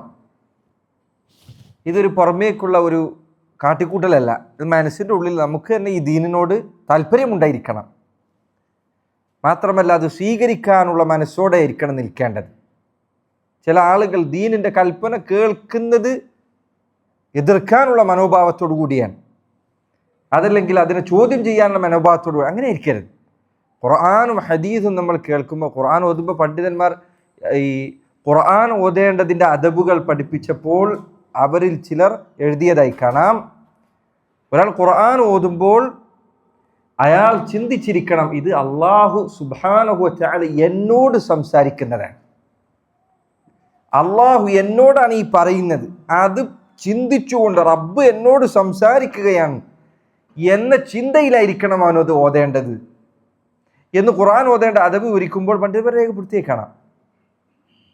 അപ്പൊ അള്ളാഹുവാണ് ഇത് പറയുന്നത് എന്ന് പറയുമ്പോൾ ഇത് ഉൾക്കൊള്ളാനുള്ള മനസ്സോടു കൂടിയായിരിക്കണം നീ കേൾക്കേണ്ടത്. അങ്ങനത്തെ മനസ്സിനെ ഇത് ഉപകരിക്കൊള്ളും. കേൾക്കുന്നതെല്ലാം നിഷേധിക്കാനും സംശയിക്കാനും എതിർക്കാനും തള്ളിക്കളയാനുമുള്ള മനോഭാവത്തോടെയാണ് നീ കേൾക്കുന്നതെങ്കിൽ നിനക്ക് ഉപകരിക്കുകയില്ല. അപ്പം അങ്ങനെ ആകരുത്. അതുപോലെ തന്നെ എത്ര കാര്യം ഞാൻ പറഞ്ഞു? നാലോ അഞ്ച് കാര്യം പറഞ്ഞു. ആറാമത്തെ കാര്യം അൽ ഇഖ്ലാസ്. പറഞ്ഞത് ഇഖ്ലാസോടു കൂടിയായിരിക്കണം. എൻ്റെ ഇഖ്ലാസ് എന്ന് പറഞ്ഞാൽ അള്ളാഹുവിൻ്റെ പ്രതിഫലം ഉദ്ദേശിച്ചുകൊണ്ട് മാത്രം പറഞ്ഞതായിരിക്കണം. അള്ളാഹുവിൻ്റെ പ്രതിഫലമല്ലാതെ മറ്റൊരു ഉദ്ദേശം ഉണ്ടാവാൻ പാടില്ല. ലാ ഇലാഹ ഇല്ലല്ലാഹ് എന്ന് പറയുന്ന സമയത്ത് നീ ചിന്തിക്കണം. ഇപ്പം ഇവിടെ ഈ സദസ്സിൽ നമ്മൾ വന്നിരിക്കുന്നു, ഞാനിത് പറയുന്നു, എൻ്റെയും നമ്മുടെ ഉദ്ദേശം എന്തായിരിക്കണം? റബ്ബേ, പരലോകത്ത് നിൻ്റെ മുന്നിൽ വന്ന് നിൽക്കുന്ന വേളയിൽ ഈ ഇരുത്തം എനിക്ക് അവിടെ എൻ്റെ സൽക്കർമ്മങ്ങളിൽ രേഖപ്പെടുത്തി, ഇതുകൊണ്ട് ഞാൻ നരകത്തുനിന്ന് രക്ഷപ്പെടുകയും വേണം. ഇതായിരിക്കണം നിൻ്റെ ലക്ഷ്യം. വേറെ ഒരു ലക്ഷ്യവും നിൻ്റെ സൽക്കർമ്മങ്ങൾക്ക് പുറകിലുണ്ടാകാൻ പാടില്ല. ചില ആൾക്കാർ ചിലപ്പോൾ സൽക്കർമ്മം ചെയ്യുമ്പോൾ അതുകൊണ്ട് ദുനിയാവിൻ്റെ ഹൈറുകൾ ആവശ്യപ്പെടുന്നത് കാണാം. ഒരാൾ സ്വതക്ക കൊടുക്കാൻ, സ്വതക്ക കൊടുത്തതിന് ശേഷം പിന്നെ അവനെ റോട്ടിൽ നിന്ന് കാണുമ്പോഴൊക്കെ ഇയാൾ ഇവൻ്റെ അടുത്തേക്ക് ഇങ്ങോട്ട് വന്ന് സലാം പറയണം. അതേപോലെ ഇവനെ കാണുമ്പോഴൊക്കെ മുണ്ട് മടക്കി കുതിനെ മുണ്ടഴിക്കണം, മടക്കഴിക്കണം. അത് അഴിച്ചിട്ടില്ലെങ്കിൽ അവൻ്റെ മനസ്സിലൊരു ചിന്ത, ഞാൻ സഹായിച്ചിട്ട് അവനൊരു മൈൻഡ് പോലില്ല, നിൽക്കുന്ന കണ്ടില്ല, അങ്ങനെ ചിന്തിക്കുക പാടില്ല. അത് നീ സദഖ കൊടുത്ത്. അതുകൊണ്ട് അള്ളാഹു പറഞ്ഞത് ഖൗലുൻ മഅറൂഫുൻ ഖൈറുൻ മിൻ സദഖത്തിൻ യത്ബഉഹാ അദാ. നല്ല വാക്ക് പറയലാണ് ആൾക്കാർക്ക് സദഖ കൊടുത്തിട്ട് അവരെ അതുകൊണ്ട് ഉപദ്രവിക്കുന്നതിനേക്കാൾ നല്ലത്. ഒരാൾ സദഖ ചോദിച്ചു വരുമ്പോൾ അയാളോട് നിലവിൻ്റെ അടുത്ത് ഇപ്പോൾ ഒന്നില്ലാന്നോ അല്ലെങ്കിൽ നിങ്ങൾക്കിപ്പോൾ സഹായിക്കാൻ പറ്റിയൊരു അവസ്ഥയിലല്ല ഞാൻ പറഞ്ഞ അയാളെ ഒഴിവാക്കുന്നതാണ് സദഖ കൊടുത്ത് അയാളെ ഉപദ്രവിക്കുന്നതിനേക്കാൾ നല്ലത്. യാ അയ്യുഹല്ലദീന ആമനു ലാ തുബ്തിലു സദഖാതികും ബിൽ മന്നി വൽ അദാ. മുഅ്മിനീങ്ങളെ, നിങ്ങളുടെ സദഖ നിങ്ങൾ കൊടുത്തിട്ട് എടുത്തു പറഞ്ഞുകൊണ്ടും ഉപദ്രവിച്ചുകൊണ്ടും ഇല്ലാതെയാക്കരുത്. കൊടുത്തു കഴിഞ്ഞാൽ ഖലാസ്, പിന്നെ അത് നീ മറക്കാൻ പറ്റുമെങ്കിൽ അത്രയും നന്ന്. കൊടുത്ത കാര്യം മറക്കാൻ സാധിക്കുമെങ്കിൽ, അങ്ങനെ ഒരു സംഭവമേ ഉണ്ടായിട്ടില്ല എന്ന നിലക്ക് മറക്കാൻ കഴിയുമെങ്കിൽ മറന്നു കളയാൻ. കാരണം അള്ളാഹു ഇത് മറക്കൂല. റബ്ബിൻ്റെ അടുത്തേക്ക് ഇതായിട്ടുണ്ട്, പിന്നെ നീ ഇതിഞ്ഞ് ഓർത്ത് ജീവിക്കേണ്ട കാര്യമില്ല. ഹുസൈൻ റളിയല്ലാഹു അൻഹു അദ്ദേഹം മരിച്ചപ്പോൾ അദ്ദേഹത്തിൻ്റെ മയ്യത്ത് കുളിപ്പിക്കുന്ന സന്ദർഭത്തിൽ ചില ആളുകൾ അദ്ദേഹത്തിൻ്റെ പുറത്ത് തഴമ്പ് കണ്ടു, ഭാരം വഹിച്ച തഴമ്പ്. അദ്ദേഹമായിട്ടൊരു ചുമട്ടുതൊഴിലാളിയായിരുന്നില്ല. ആളുകൾ സംശയിച്ചത് ഇങ്ങനെ ഒരു തഴമ്പ്, പുറത്തൊക്കെ തഴമ്പുണ്ട്.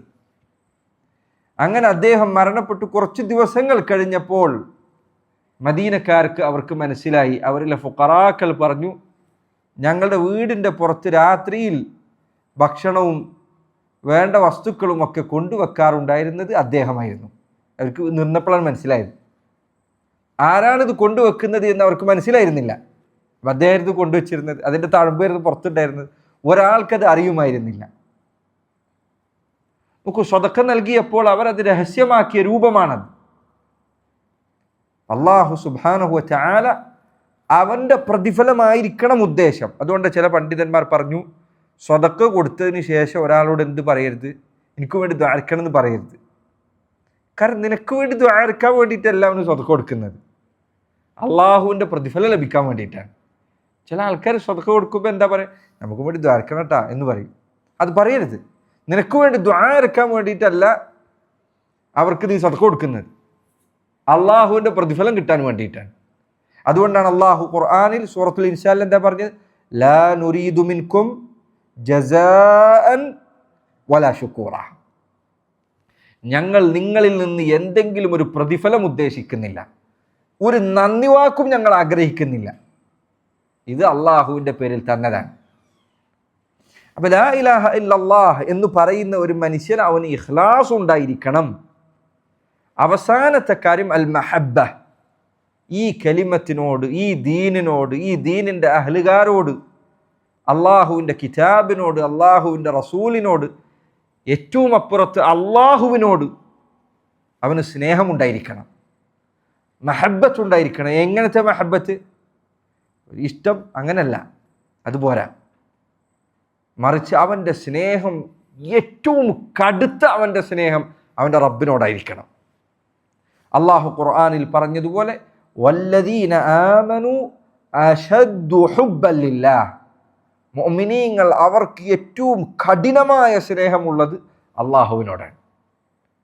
അങ്ങനെ നിനക്ക് റബ്ബിനെ ഇഷ്ടമുണ്ടായിരിക്കണം, ദീനിനോട് നിനക്ക് സ്നേഹമുണ്ടായിരിക്കണം. ഇത് നിന്റെ ദീനാണ്, നിനക്കിതിനോട് ഇഷ്ടം ഉണ്ടായിരിക്കണം. അള്ളാഹുവിൻ്റെ ദീൻ, റബ്ബ് എനിക്ക് തന്ന ഈ ദീൻ, അതിനുവേണ്ടി ജീവൻ ബലി നൽകേണ്ട ഒരു സാഹചര്യം വന്നോ, നീ അതിന് തയ്യാറാണ്. അല്ല, നീ അതാണ് ആഗ്രഹിക്കുന്നത്. അതുകൊണ്ട് നബി സല്ലല്ലാഹു അലൈഹി വസല്ലം പറഞ്ഞതൊരു മനുഷ്യൻ ഷഹാദത്തിനു വേണ്ടി ദുആ ചെയ്യാതെയാണ് മരിക്കുന്നത് എങ്കിൽ നിഫാഖിൻ്റെ ഒരു ശാഖ പേറിക്കൊണ്ടാണ് അവൻ മരിക്കുന്നത്. ഒരിക്കലെങ്കിലും അള്ളാഹിനോട് അവൻ ദുആ ചെയ്തിട്ടില്ല, റബ്ബേ എനിക്ക് ഷഹാദത്ത്, നിന്റെ ദീനിനു വേണ്ടി റബ്ബേ.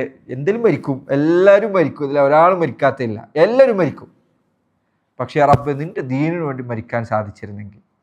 അതിൻ്റെ അർത്ഥം പോയിട്ട് എവിടെയെങ്കിലും ആൾക്കാരെ വധിക്കാൻ വേണ്ടിയിട്ട് പിന്നെ ഇതാക്കണം, അങ്ങനെയല്ല ഞാൻ പറഞ്ഞത്. അതല്ല അതിൻ്റെ അർത്ഥം. നീ തൗഹീദ് സംസാരിക്കുകയാണ്, അതിൻ്റെ പേരിൽ ഒരാൾ നിന്നെ ഉപദ്രവിച്ചു വിചാരിക്കും. അല്ലെങ്കിൽ നീ ദീന് പറഞ്ഞു, നബിമാരിൽ ചിലർ വധിക്കപ്പെട്ടതുപോലെ.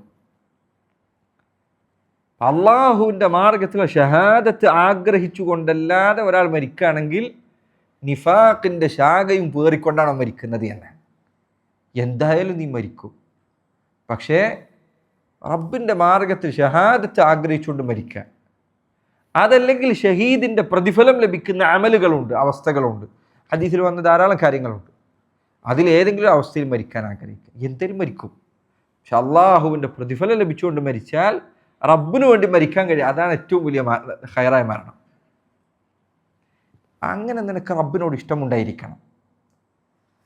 നബി സല്ലല്ലാഹു അലൈഹി വസല്ലം അവിടുത്തെ സഹാബിമാരിൽ ചിലരുടെ ചരിത്രത്തിൽ രേഖപ്പെടുത്തപ്പെട്ടതുപോലെ മക്കയിൽ അദ്ദേഹത്തെ മുശ്രിക്കീങ്ങളിൽ ചിലർ പിടികൂടി. അങ്ങനെ അദ്ദേഹത്തെ വധിക്കാൻ വേണ്ടി അവർ തീരുമാനമെടുത്തു. അദ്ദേഹത്തെ വധിക്കാനുള്ള സമയം വന്നെത്തിയപ്പോൾ അവരിൽ ചിലർ അദ്ദേഹത്തോട് ചോദിച്ചു, ഇതാ നിന്റെ ഈ സ്ഥാനത്ത് മുഹമ്മദ് ആവുകയും സല്ലല്ലാഹു അലൈഹി വസല്ലം നീ നിന്റെ വീട്ടിൽ നിന്റെ കുടുംബത്തോടൊപ്പം ആയിരിക്കുകയും ചെയ്തിരുന്നെങ്കിൽ അതെങ്ങനെയാണ്, നിനക്ക് നിൻ്റെ അഭിപ്രായം എന്താണ്? ഇത് നബി സല്ലല്ലാഹു അലൈഹി വസല്ലം ചതിച്ചിട്ട് ഇവിടെ കൊടുന്ന് എത്തിച്ചേരാണെങ്കിൽ നിനക്ക് സമാധാനമായിട്ട് പോകാം. അദ്ദേഹം പറഞ്ഞു, അള്ളാഹുവിൻ്റെ റസൂൽ സല്ലല്ലാഹു അലൈഹി വസല്ലം അവിടുത്തെ ഒരു ഷഅറ, ഒരു മുടിനാര്, അത് അവിടുത്തെ ശരീരത്തിൽ നിന്ന് പറിക്കപ്പെടുന്നതിന് പകരം ഇവിടെ എനിക്ക് മരിക്കാൻ സാധിക്കുമെങ്കിൽ അതാണ് ഞാൻ ഖൈറായി കാണുന്നത്, അതാണ് എനിക്ക് സന്തോഷമുള്ളത്. നബി സല്ലല്ലാഹു അലൈഹി വസല്ലമയോടുള്ള അവരുടെ സ്നേഹം അതായിരുന്നു. സഹോദരങ്ങളെ, ദീനെ സ്നേഹിക്കുക, ഇസ്ലാമിനോട് ഇഷ്ടമുണ്ടാവുക, ഇത് നമ്മുടെ ദീനാണ്, നമ്മുടെ ഇസ്സത്ത് ഇതിലാണ്. ലാ ഇലാഹ ഇല്ലല്ലാഹ്, എങ്ങനെയാണ് നിനക്ക് ഇതിനെ സ്നേഹിക്കാതിരിക്കാൻ പറ്റുക? അള്ളാഹുവിൻ്റെ ദീനിനെ എത്ര മനോഹരമായ ഒരു ദീനിലാണ് റബ്ബ് നിന്നെ വിട്ടേച്ചു പോയിട്ടുള്ളത്. ഒരു കാര്യത്തിൽ അള്ളാഹു നിന്നെ ഒരു അറിവില്ലാത്ത അവസ്ഥയിലേക്ക് എത്തിച്ചിട്ടില്ല. നിൻ്റെ വിവാഹത്തിൻ്റെ കാര്യം എടുക്കുക, അള്ളാഹു കൃത്യമായി വിധിവിലക്കൽ പറഞ്ഞു തന്നിട്ടുണ്ട്. നിൻ്റെ നിസ്കാരം, 5 നേരത്തെ നിസ്കാരം, ഇതുപോലൊരു അമൽ ഒരു ദീനിലില്ല. പണ്ടൊരിക്കലും മനുഷ്യൻ മുസ്ലിമായ ചരിത്രം ഞാൻ വായിച്ചിരുന്നു. അപ്പോൾ അയാൾ ഇസ്ലാം സ്വീകരിക്കാൻ കാരണമായത് ഒരിക്കൽ അയാളുടെ സുഹൃത്തുക്കളിൽപ്പെട്ട ഒരു മുസ്ലിമായ സുഹൃത്തിൻ്റെ വീട്ടിൽ അയാൾ അതിഥിയായി ചെന്നു. അപ്പോൾ അയാൾ സിറ്റ് ഔട്ടിൽ റൂമിൽ ഇരിക്കുമ്പോൾ വീട്ടിലുള്ള ടി വിയിൽ പിന്നെ ലൈവായിട്ട് മസ്ജിദുൽ ഹറം കാണിക്കുന്നുണ്ട്, മക്ക കാണിക്കുന്നുണ്ട്. നമുക്കറിയാം മക്കയിൽ തവാഫ് നടന്നുകൊണ്ടിരിക്കുന്ന നിരന്തരം തവാഫിലാണ്, ധാരാളം ജനങ്ങളുണ്ട്. അപ്പോൾ ഈ മുസ്ലിമായ ഈ മനുഷ്യൻ അയാൾ പറഞ്ഞു, നിസ്കാരത്തിൻ്റെ സമയം ആവാനായിട്ടുണ്ടെന്ന് എനിക്കറിയാം. അപ്പം അയാൾ പറഞ്ഞു, ഈ ഇത്രയും വലിയ ജനങ്ങൾ, ലോകത്തിലെ പല ഭാഗത്തു നിന്ന് വന്ന ആൾക്കാർ, ഈ കാണുന്ന ജനങ്ങൾ സർവ്വജനങ്ങളെയും ഒരു മിനിറ്റ് കൊണ്ട് ഒരു വരിയിൽ കൃത്യമായി അണിനിരത്താൻ സാധിക്കുമെന്ന് ഞാൻ പറഞ്ഞാൽ നിനക്ക് വിശ്വാസം ഉണ്ടാവും? പല നാട്ടിൽ നിന്ന്, പല ഭാഷയിലുള്ള, പല സംസ്കാരങ്ങളിൽ നിന്ന് വരുന്ന ആളുകൾ, ലക്ഷക്കണക്കിന് ആളുകൾ, ഇവരെ ഒരു മിനിറ്റ് കൊണ്ട് ഒരേ അണിയിൽ നിർത്താൻ സാധിക്കുമെന്ന് പറഞ്ഞാൽ നിനക്ക് വിശ്വാസം വരുമോ? അയാൾ പറഞ്ഞു, എനിക്കൊന്നുമില്ല, ഇത്രയും മനുഷ്യന്മാർ നമ്മുടെ നാട്ടിൽ ചെറിയ സമ്മേളനം വെച്ചാൽ അതിന് ആൾക്കാരെ സീറ്റിലിരുത്താനുള്ള പാട് നടത്തിയവർക്കറിയാം. അത് പറഞ്ഞ് സാധിക്കില്ല. ഇഖാമത്ത് കൊടുക്കേണ്ട താമസം ഇക്കാണുന്ന മനുഷ്യർ മുഴുവൻ ഒരേ സഫിൽ, അവർക്ക് അപ്പുറത്ത് നിൽക്കുന്ന ആളെ അറിയില്ല, അതിൻ്റെ അപ്പുറത്തുള്ള ആളെ അറിയില്ല. പലരും പല നാട്ടിൽ നിന്ന് നോക്ക്, അള്ളാഹുവിൻ്റെ ദീൻ എത്ര വൃത്തിയിലാണ് ഇത് സംവിധാനിക്കപ്പെട്ടിട്ടുള്ളത് നോക്കൂ. അൽഹംദുലില്ലാഹ്. അത് കണ്ടിട്ടാണ് മുസ്ലിമായത്. കാരണം ഇത്രയും വ്യത്യസ്ത ഭാഷകളിൽ നിന്നുള്ള, വ്യത്യസ്ത നാടുകളിൽ നിന്ന് വരുന്ന മനുഷ്യരെ ഒന്നും പറഞ്ഞു കൊടുക്കേണ്ടതില്ലാത്ത വിധം ഒരു നിരക്ഷരനായ റസൂൽ സല്ലല്ലാഹു അലൈഹി വസല്ലം, വായിക്കാനും എഴുതാനും അറിയാത്ത ഒരു നബി, അവിടുത്തെ ദീൻ എങ്ങനെയാണ് സംവിധാനിച്ചിരിക്കുന്നത് എന്ന് നോക്കൂ നിങ്ങൾ. ഏത് ചെറിയ കാര്യത്തിലും വലിയ കാര്യത്തിലും, രാജ്യങ്ങൾ തമ്മിലുള്ള ബന്ധങ്ങൾ, കച്ചവട വിധിവിലക്കുകൾ, നിങ്ങൾ കച്ചവടത്തിൻ്റെ വിധിവിലക്കുകൾ എങ്ങാനും ഇസ്ലാമിലെ ഫിഖിൻ്റെ ബാബ് വായിച്ചാൽ അത്ഭുതം അവസാനിക്കില്ല. കാരണം എങ്ങനെയാണ് ഇന്ന് നിങ്ങൾക്കറിയാം, കച്ചവടത്തിൻ്റെ കാലഘട്ടം ഇത്രയും മാറി. ഇന്ന് ഇലക്ട്രോണിക് കച്ചവടങ്ങളുണ്ട്, പലതരത്തിലുള്ള പുതിയ പുതിയ സംവിധാനങ്ങളുണ്ട്. പക്ഷേ സുബ്ഹാനല്ലാഹ്, നബി സല്ലല്ലാഹു അലൈഹി വസല്ലമയുടെ ഹദീസുകൾ എങ്ങനെയാണ് ഏതൊരു കാലഘട്ടത്തിലാകട്ടെ കച്ചവടത്തിൻ്റെ വിധിവിലക്കുകളെ എങ്ങനെ തർത്തീബ് ചെയ്തു എന്നത് ഒരു ദീനിലിതില്ല, ഒരു ദീനിലുമില്ല ഇങ്ങനൊരു സംവിധാനം. കച്ചവടത്തിൻ്റെ വിധിവിലക്കുകൾ, വിവാഹത്തിൻ്റെ വിധിവിലക്കുകൾ, തലാഖിൻ്റെ നിയമങ്ങൾ, രാജ്യഭരണത്തിൻ്റെ നിയമങ്ങൾ, ഖാദി ഒരു ജഡ്ജി എങ്ങനെയായിരിക്കണം വിധി കൽപ്പിക്കേണ്ടത്. ഇസ്ലാമിക ഫിഖിൻ്റെ കിതാബ് എടുത്താൽ കാണാം, ഖാദി ഒരിക്കലും എന്ത് നമ്മുടെ ദേഷ്യം പിടിച്ചിരിക്കുന്ന സമയത്ത്, വീട്ടിൽ എന്തെങ്കിലും കുഴപ്പമായിട്ടിരിക്കുന്ന സമയത്ത് വിധി പറയാൻ വരാൻ പാടില്ല. ഖാദി ആണെങ്കിൽ വിധി പറയാനല്ല, പിന്നെ വീട്ടിൽ എന്തെങ്കിലും ദേഷ്യത്തിലാണെങ്കിൽ, എന്തെങ്കിലും ദേഷ്യമുള്ള സമയമാണെങ്കിൽ വിധി പറയാൻ വരാൻ പാടില്ല. ജഡ്ജി ആണെങ്കിൽ അയാൾ വിധി പറയാൻ പാടില്ല, ആ സമയത്ത് വിധി പറയരുത്. ഖദാ പറയുമ്പോൾ, വിധി പറയുമ്പോൾ വാദിയും പ്രതിയും ജഡ്ജിയുടെ ഒരേ സമദൂരത്തിലായിരിക്കണം. അലി ഇബ്നു അബി ത്വാലിബ് റളിയല്ലാഹു അൻഹു ഖലീഫയായിരിക്കുന്ന കാലഘട്ടത്തിൽ അദ്ദേഹത്തിനെതിരെ ഒരു പരാതി വന്നു. അദ്ദേഹം ഖലീഫയാണ്. അദ്ദേഹം വന്നൊരു സ്ഥലത്തിരുന്നു. അദ്ദേഹത്തിനെതിരെ കുറ്റം ആരോപിച്ച മനുഷ്യൻ, അദ്ദേഹം കുറച്ച് പിറകിൽ വരുന്നു. ജഡ്ജി ഖലീഫയോട്, അലി ഇബ്നു അബി ത്വാലിബിനോട് പറഞ്ഞു അവിടെ പോയിരിക്കാൻ പറഞ്ഞു, പിറകിൽ പോയിരിക്കാൻ പറഞ്ഞു. കാരണം ജഡ്ജിയുടെ മുന്നിൽ ഖലീഫ ആയാലും ഖലീഫ അല്ലെങ്കിലും കണക്കാണ്. കോടതിയിൽ വന്നാൽ സർവ്വര് തുല്യരാണ്. ഇങ്ങനെ ഇസ്ലാമിൻ്റെ വിധിവിലക്കുകൾ ഏത് കാര്യം, ഹജ്ജ് നിങ്ങൾ എടുത്തു നോക്കൂ, സകാത്ത് എടുത്തു നോക്കൂ, അതിൻ്റെ കണക്ക് എങ്ങനെയാണ് കൃത്യമാക്കിയിട്ടുള്ളത് എന്ന്. ഇപ്പോൾ കൃഷി വിഭവങ്ങൾ, കാർഷിക വിളകൾ, അതിനുള്ള സകാത്തിൻ്റെ വ്യത്യാസം എന്താ? മഴ കൊണ്ട് നനഞ്ഞതാണെങ്കിൽ അതിന് ഒരു കണക്കാണ്. നമ്മൾ നനക്കാതെ മഴ കൊണ്ട് നനഞ്ഞതാണെങ്കിൽ, അങ്ങനെ ഉണ്ടായ കൃഷിയാണെങ്കിൽ അതിന് കൊടുക്കേണ്ട ശതമാനത്തെക്കാൾ കുറവാണ് നമ്മൾ സ്വന്തം നനച്ചിട്ടുള്ളതാണെങ്കിൽ. എത്ര അതിലാണത്, എത്ര നീതിയാണത്. മഴ എന്ന് പറഞ്ഞാൽ സർവ്വ മനുഷ്യർക്കുള്ളതാണ്. അള്ളാഹു ആകാശത്തുനിന്ന് പെയ്ച്ചാൽ നീ പണിയെടുത്തിട്ടില്ല, അതിൽ എല്ലാ ജനങ്ങൾക്കും ഒരു ചെറിയ പങ്കുണ്ട്. സകാത്ത് എന്ന് പറഞ്ഞാൽ അതാണ്, സമ്പത്തിൽ ജനങ്ങൾക്ക് നിന്റെ സമ്പത്തിലുള്ള അവകാശമാണത്, നിന്റെ പൈസയല്ല. അതുകൊണ്ട് സകാത്ത് പണ്ഡിതന്മാർ പറഞ്ഞു, സകാത്തിൻ്റെ സമയമായാൽ വൈകിക്കാൻ പാടില്ല. കാരണം പിന്നെ അത് നിന്റെ സ്വത്തല്ല. ആരുടെ സ്വത്താ? പാവപ്പെട്ടവൻ്റെ സ്വത്താണ്, നിൻ്റെ കയ്യിൽ ഇരിക്കാൻ പാടില്ല അത്. അതാണ് നബി സ്വല്ലല്ലാഹു അലൈഹി വസല്ലം പറഞ്ഞു. സക്കാത്തിനെ കുറിച്ച് അവിടുന്ന് പറഞ്ഞപ്പോൾ പറഞ്ഞു, തുഖദു മിൻ അഗ്നിയാഇഹിം വതുറദ്ദു ഇലാ ഫുഖറാഇഹിം, അവരുടെ സമ്പന്നരിൽ നിന്ന് അത് എടുക്കണം. സക്കാത്ത് സമ്പന്നർ വന്ന് കൊടുക്കണം എന്നല്ല, മറിച്ച് അവരുടെ സമ്പന്നരിൽ നിന്ന് അത് എടുക്കണം. ഇസ്ലാമിക ഭരണകൂടമുള്ള നാട്ടിൽ ഭരണാധികാരി പോയിട്ട് എടുക്കണം എന്നാണ്. ഒരാൾ സക്കാത്ത് നൽകാൻ വിസമ്മതിച്ചാൽ ഭരണകൂടത്തിന് അയാൾക്കെതിരെ യുദ്ധ നടപടി സ്വീകരിക്കാം. അതിനെക്കുറിച്ചാണ് അബൂബക്കർ സിദ്ദീഖ് പറഞ്ഞത് റളിയല്ലാഹു അൻഹു, ലൗ മനഊനി ഇഖാലൻ കാനു യുഅതൂനഹു റസൂലുള്ളാഹി സ്വല്ലല്ലാഹു അലൈഹി വസല്ലം ലഖാതൽതുഹും അലാ ദാലിക്. അള്ളാഹുവിൻ്റെ റസൂലിന് അവർ ഒരു ഒട്ടകത്തിൻ്റെ മൂക്കുകയർ കൊടുത്തിരുന്നെങ്കിൽ അത് എനിക്ക് തടഞ്ഞു വെച്ചാൽ ഞാൻ അവരോട് യുദ്ധം ചെയ്യും. പാവപ്പെട്ടവൻ്റെ സ്വത്താണത്, അത് അവൻ്റെ കയ്യിൽ വെക്കാൻ പറ്റില്ല. നമുക്ക് ദീൻ എങ്ങനെയാണ് സംവിധാനിക്കപ്പെട്ടിട്ടുള്ളത് നോക്കൂ നിങ്ങൾ.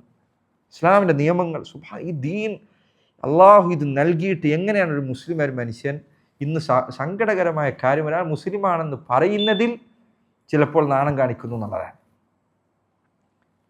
അള്ളാഹുവിൻ്റെ ദീൻ ഒരാൾ പഠിച്ചാൽ ഇസ്സത്ത് കൈക്കൊള്ളാൻ അഭിമാനിക്കാനുള്ള സർവ്വതും ഈ ദീനിലുണ്ട്. അതുകൊണ്ടാണ് ഒരിക്കൽ സൽമാൻ അൽ ഫാരിസി റളിയല്ലാഹു അൻഹു അദ്ദേഹത്തോട് ഒരിക്കൽ യഹൂദനായ ഒരാൾ വന്നിട്ട് പറഞ്ഞു, ലഖദ് അല്ലമക്കും നബിയുക്കും കുല്ല ഷൈഇൻ ഹത്തൽ ഖിറാഅ. നിങ്ങളെ നബി എന്തൊരു നബിയാണ്, നിങ്ങൾക്ക് എല്ലാ കാര്യവും പഠിപ്പിച്ചു തന്നിരിക്കുന്നു, എങ്ങനെ മലമൂത്ര വിസർജനത്തിന് പോകണമെന്ന് വരെ പഠിപ്പിച്ചു തന്നിട്ടുണ്ട്. അപ്പോൾ അദ്ദേഹം പറഞ്ഞു, അജൽ, നീ പറഞ്ഞത് ശരിയാണ്, നബി സല്ലല്ലാഹു അലൈഹി വസല്ലം അതുവരെ ഞങ്ങൾക്ക് പഠിപ്പിച്ചു തന്നിട്ടുണ്ട്. മലമൂത്ര വിസർജനത്തിന് ഖിബ്ലക്ക് നേരെയോ പിറകിലോ ആയിട്ട് ഇരിക്കാൻ പാടില്ല, നബി ഞങ്ങളെ പഠിപ്പിച്ചു തന്നിട്ടുണ്ട് സല്ലല്ലാഹു അലൈഹി വസല്ലം. അദ്ദേഹം അത് ഇസ്സത്തായി അഭിമാനമായിട്ടാണ് പറഞ്ഞത്. നമ്മളെ ദീനിൽ അത് വരെ ഉണ്ട്, എവിടേക്ക് തിരിഞ്ഞിരിക്കണം. നേർക്ക് നേരെ നോക്കിയാൽ മലമൂത്ര വിസർജനം ചെയ്യുമ്പോൾ എവിടേക്ക് ഇരുന്നാൽ എന്താ എന്നൊരു മനുഷ്യന് ചിന്തിക്കേണ്ടതുള്ളൂ. പക്ഷേ നീ എവിടേക്കും ഇരിക്കാൻ പറ്റൂല, ഖിബ്ലക്ക് നേരെ ഇരിക്കരുത്, ഖിബ്ലക്ക് പിറകായിട്ട് ഇരിക്കരുത്. അതിൽ വരെ ദീനിന് വിധിവിലക്കുകളുണ്ട്. ഉറങ്ങുമ്പോൾ എങ്ങോട്ട് തിരിഞ്ഞു കിടക്കണം, അള്ളാഹു സുബ്ഹാനഹു വ തആല അവൻ്റെ റസൂലിനെ കൊണ്ട് വിധിവിലക്കുകൾ പഠിപ്പിച്ചു തന്നിട്ടുണ്ട്. അത്ര വിശുദ്ധമായ അത്രയും കൃത്യമായ വിധിവിലക്കുകൾ ദീനിലുണ്ട്. അത് അള്ളാഹു നമുക്ക് നൽകിയ എളുപ്പമാണ്. ഇത് ഒരിക്കൽ ഒരു മുസ്ലിമായ മനുഷ്യൻ ഒരിക്കൽ അയാൾ സംസാരിച്ചപ്പോൾ പറഞ്ഞതിൻ്റെ ഓർമ്മ, അയാൾ പറഞ്ഞു, നിങ്ങൾ മുസ്ലിമായിട്ട് ജീവിച്ച ആൾക്കാർക്ക് ചിലപ്പോൾ ഇതിൻ്റെ വില മനസ്സിലാവില്ല. കാരണം നിങ്ങളിത് ചെറുപ്പം മുതലേ ശീലിച്ചു വന്ന ആൾക്കാരാണ്. നിങ്ങൾക്കിതിൻ്റെ വില ചിലപ്പോൾ തിരിച്ചറിയില്ല. പക്ഷേ എന്തൊരു കാര്യത്തിനും എങ്ങനെ ചെയ്യണം എന്നതിനെക്കുറിച്ച് അള്ളാഹുവിൻ്റെ റസൂൽ ഒരു ടെൻഷനിൽ നിങ്ങളാക്കിയിട്ടില്ല. എന്ത് കാര്യം വന്നോ നിങ്ങൾക്ക് ദീനിലേക്ക് നോക്കിയാൽ മതി, അള്ളാഹുവിൻ്റെ റസൂൽ പറഞ്ഞു തന്നിട്ട് അത് ചെയ്താൽ ഖലാസ്, പിന്നെ നിങ്ങൾ പേടിക്കണ്ട. ഇങ്ങനെ ഒരു സമാധാനം ദീനിലുണ്ട് എന്നത് വേറെ ഏത് ദീനിൽ അങ്ങനെയുള്ളത്? എന്ത് ചെയ്യണം, എങ്ങനെ ചെയ്യണം, അള്ളാഹ് റസൂൽ പറഞ്ഞു തന്നതുണ്ട്, അത് ചെയ്താൽ മതി. പിന്നെ എന്ത് ഫലം വരും നീ അതിനെക്കുറിച്ച് ടെൻഷൻ അടിക്കേണ്ട, അള്ളാഹ് പറഞ്ഞ അനുസരിച്ചാൽ മതി, നീ സമാധാനത്തിലാണ്. അള്ളാഹു ഇങ്ങനെ ഒരു ദീൻ നൽകിയിട്ട് സഹോദരങ്ങളെ അതിൽ ഇസ്സത്തുണ്ടാകുക എന്നത് നമുക്ക് നിർബന്ധമായി ഉണ്ടാവേണ്ട ഗുണങ്ങളിൽപ്പെട്ടത്. അപ്പോൾ ഞാൻ പറഞ്ഞു വന്നത് ഈമാൻ ഖൗലാണ്, പിന്നെ ഇഅ്തിഖാദ് വിശ്വാസമാണ്. മൂന്നാമത്തെ കാര്യം അമലാണ്. ഇത് വളരെ പ്രധാനപ്പെട്ട ഒരു കാര്യമാണ്. കാരണം ചില ആളുകൾ പലപ്പോഴും ആളുകൾക്ക് ഈ വിശ്വാസം എന്ന് കേട്ട് അവരിൽ പലരും വിചാരിക്കുന്നത് അമൽ പ്രവർത്തനങ്ങൾ അത് ഒരു രണ്ടാം കാര്യമാണ് എന്നാണ്.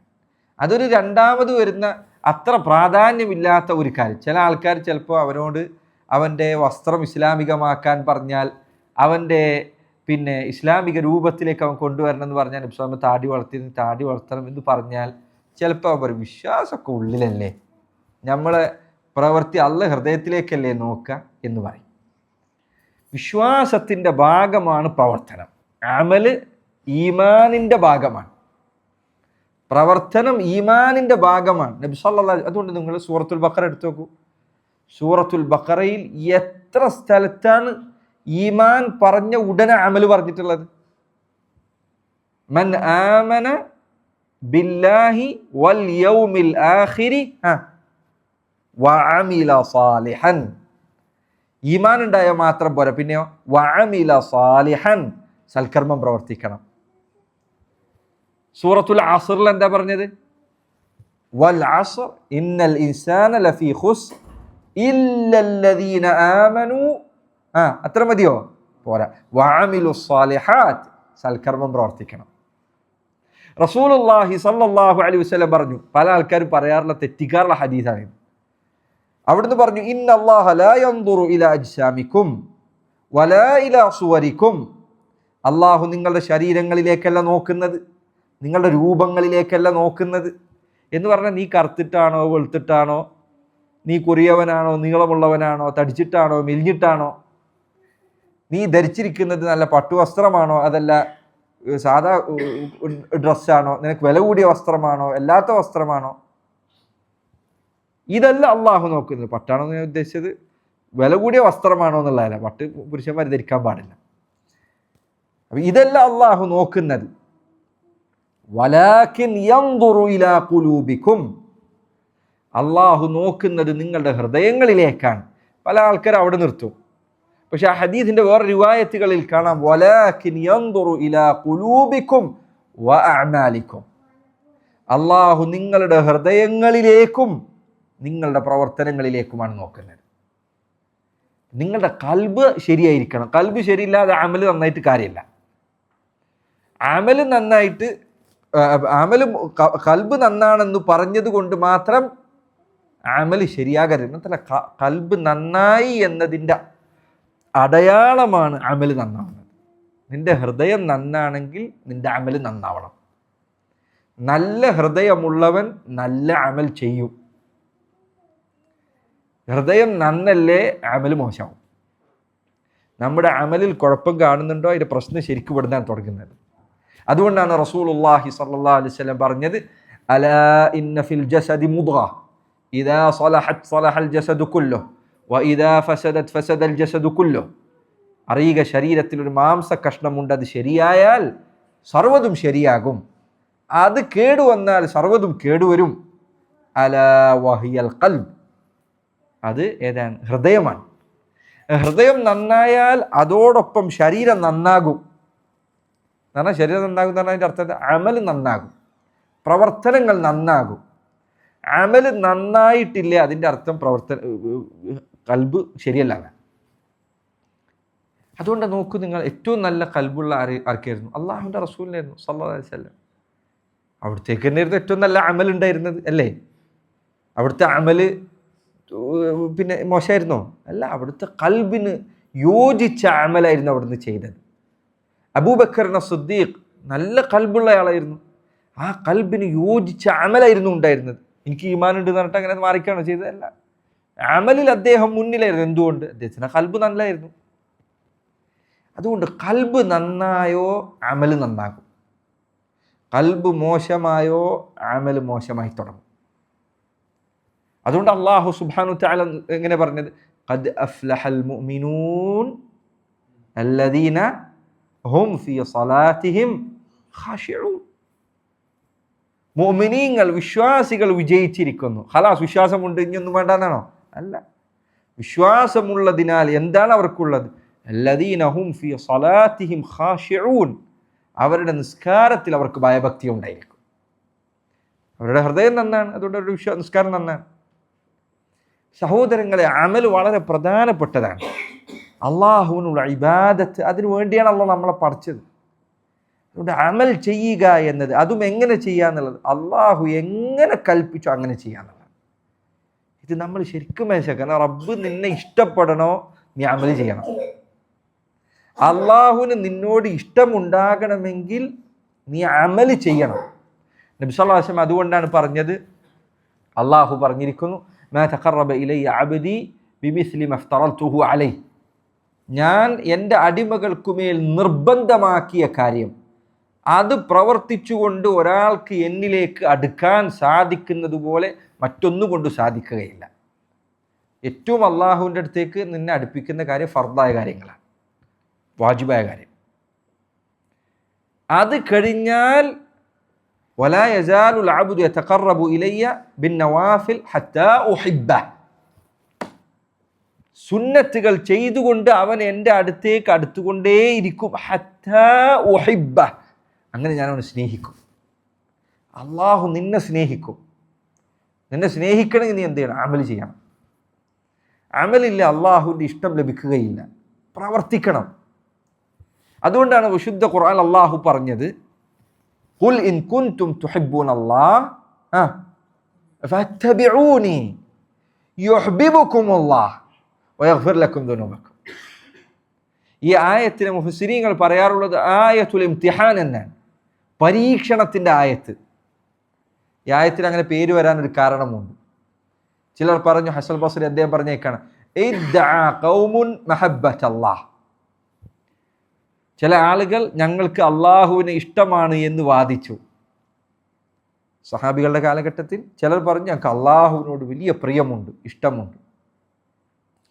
ഫബ്തലാഹുമുല്ലാഹു ബിഹാദിഹിൽ ആയ, അപ്പോൾ അള്ളാഹു അവരെ ഈ ആയത്ത് കൊണ്ടാണ് പരീക്ഷിച്ചത്. എന്താ ഈ ആയത്തിൻ്റെ അർത്ഥം? നിങ്ങൾ അള്ളാഹുവിനെ സ്നേഹിക്കുന്നുണ്ട് എങ്കിൽ ഫത്തബിഊനി, നിങ്ങൾ എന്നെ അനുസരിക്കും, എന്നെ നിങ്ങൾ പിൻപറ്റും. ആരെ പിൻപറ്റും? നബി സല്ലല്ലാഹു അലൈഹി വസല്ലമയെ പിൻപറ്റും.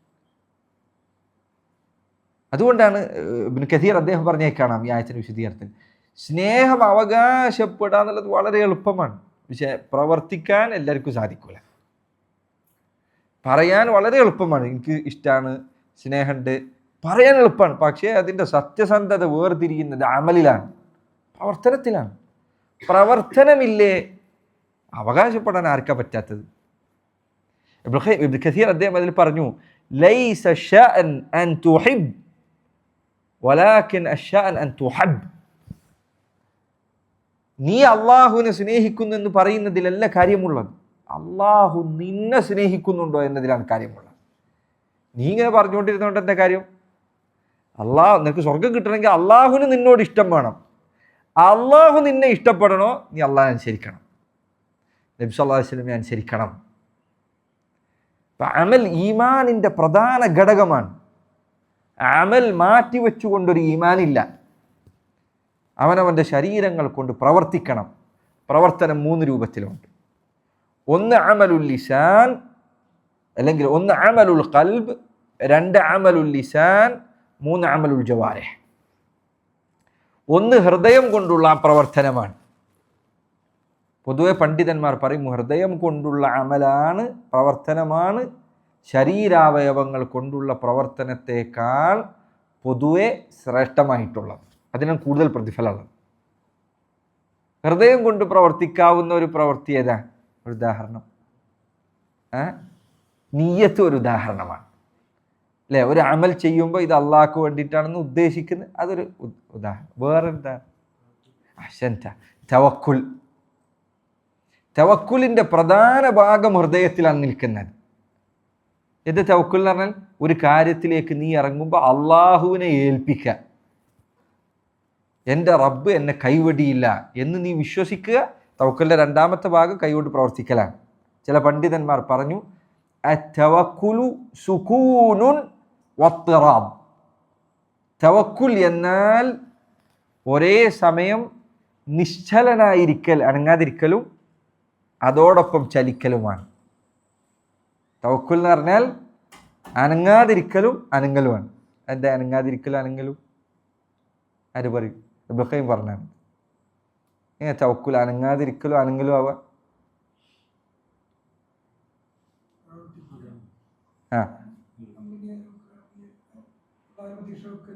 അയ്യോ ശരി, അതെ പറഞ്ഞ ശരിയാണ്.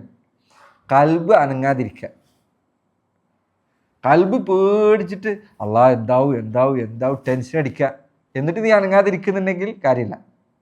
നിന്റെ ശരീരാവയവങ്ങൾ കൊണ്ട് നീ ചെയ്യേണ്ടതൊക്കെ ചെയ്യുന്നു. നിന്റെ ബിസിനസ് വിജയിക്കാം, ഉദാഹരണം പറയാം. അപ്പോൾ അതിനുവേണ്ടി ചെയ്യേണ്ടതൊക്കെ നീ ചെയ്യുന്നു, നിന്റെ കൽബ് സമാധാനത്തിലാണ്. ശരീരം അനങ്ങണം, ശരീരം അനങ്ങാതിരിക്കും. ചില ആൾക്കാർ തവക്കുൽ എന്ന് പറഞ്ഞിട്ട് അനങ്ങൂല, പണിയെടുക്കൂല. ഞാൻ തവക്കുൽ ചെയ്തിരിക്കുന്നത്, അത് തവക്കുലല്ല, അത് തവാക്കുലാണ് എന്ന് ചിലർ പറഞ്ഞേക്കാണ്, അഭിനയിക്കലാണ്. തവക്കുൽ എന്നാൽ ഹൃദയം ശാന്തമാണ്, അനങ്ങുന്നില്ല. എന്തൊക്കെ വന്നാലും കൽബ് അവിടെ നിൽക്കും, പക്ഷേ ശരീരം ചലിച്ചുകൊണ്ടിരിക്കണം. അതാണ് സുകൂനുൽ ഖൽബി വത്തറാബുൽ ജവാരിഹ്.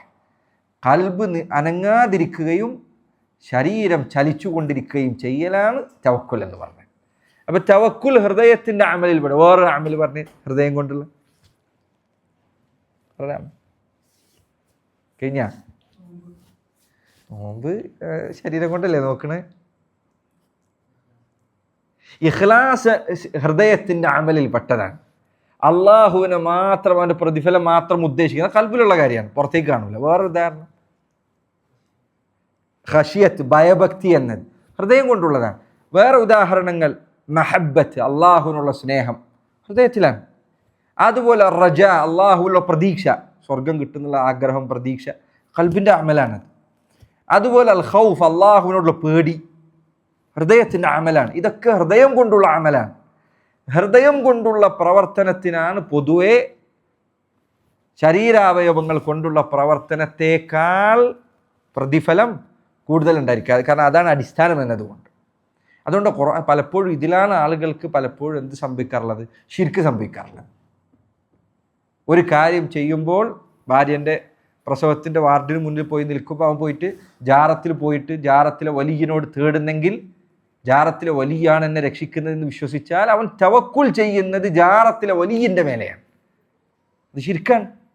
അത് ഹൃദയം കൊണ്ടുണ്ടാകുന്ന ശിർക്കിൽപ്പെട്ടതാണ്.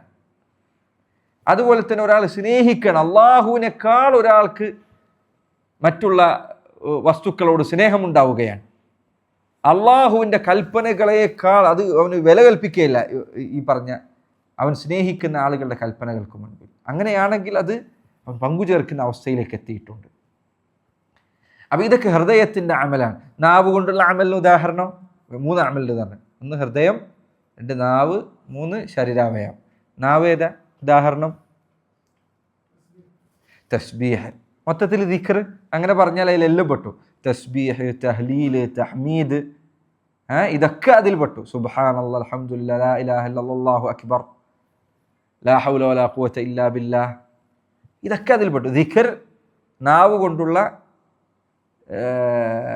പ്രവർത്തനത്തിൽപ്പെട്ടതാണ്. വേറെ ഉദാഹരണം, ഏറ്റവും ദിക്റിനേക്കാൾ അഫ്ദലായ ദിക്ർ ഏതായിരിക്കും?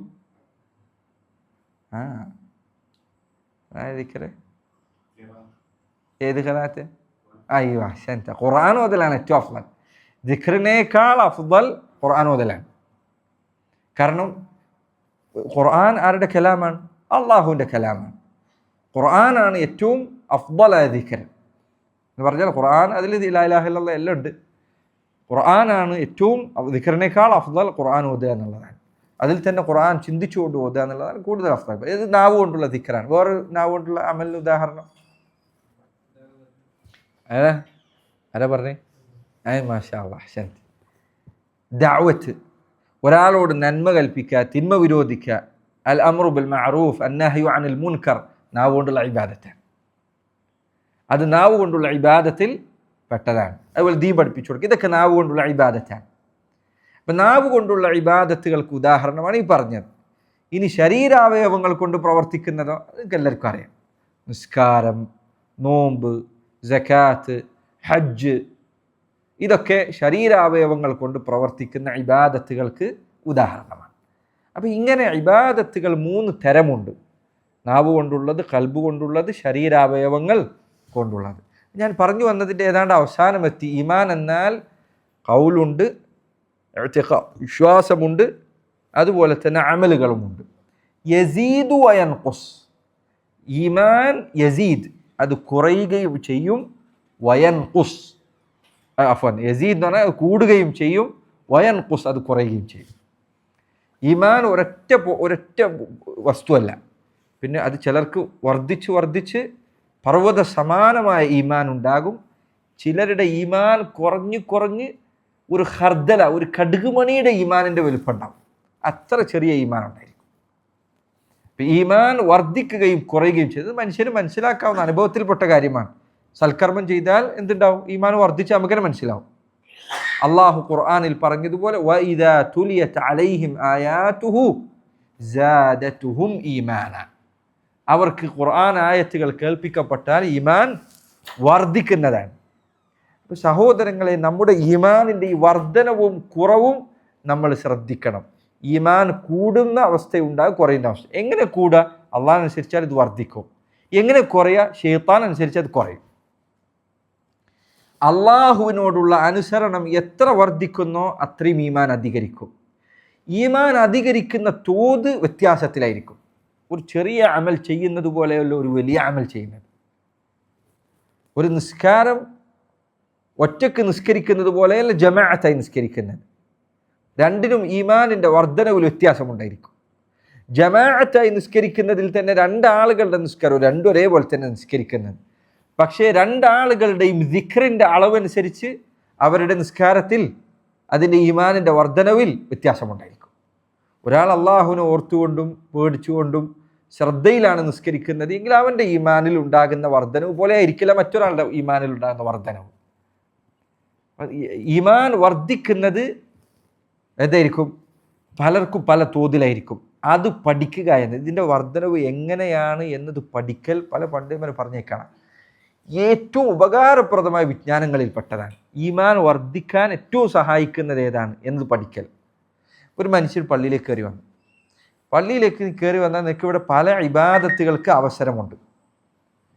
ഖുർആൻ ഓതാ, അല്ലെങ്കിൽ ദിക്ർ അല്ല, അല്ലെങ്കിൽ നിസ്കരിക്കുക, അല്ലെങ്കിൽ പള്ളി വൃത്തിയാക്കാനുള്ള വല്ല വഴിയുണ്ടെങ്കിൽ പള്ളി വൃത്തിയാക്കുക. ദിക്ർ ചെല്ലാനാണ് നീ പ്ലാൻ ചെയ്യുന്നത് എങ്കിൽ ദിക്ർ തന്നെ പല ദിക്റുണ്ട്, അതിൽ ഏത് ദിക്ർ ചെല്ലണം?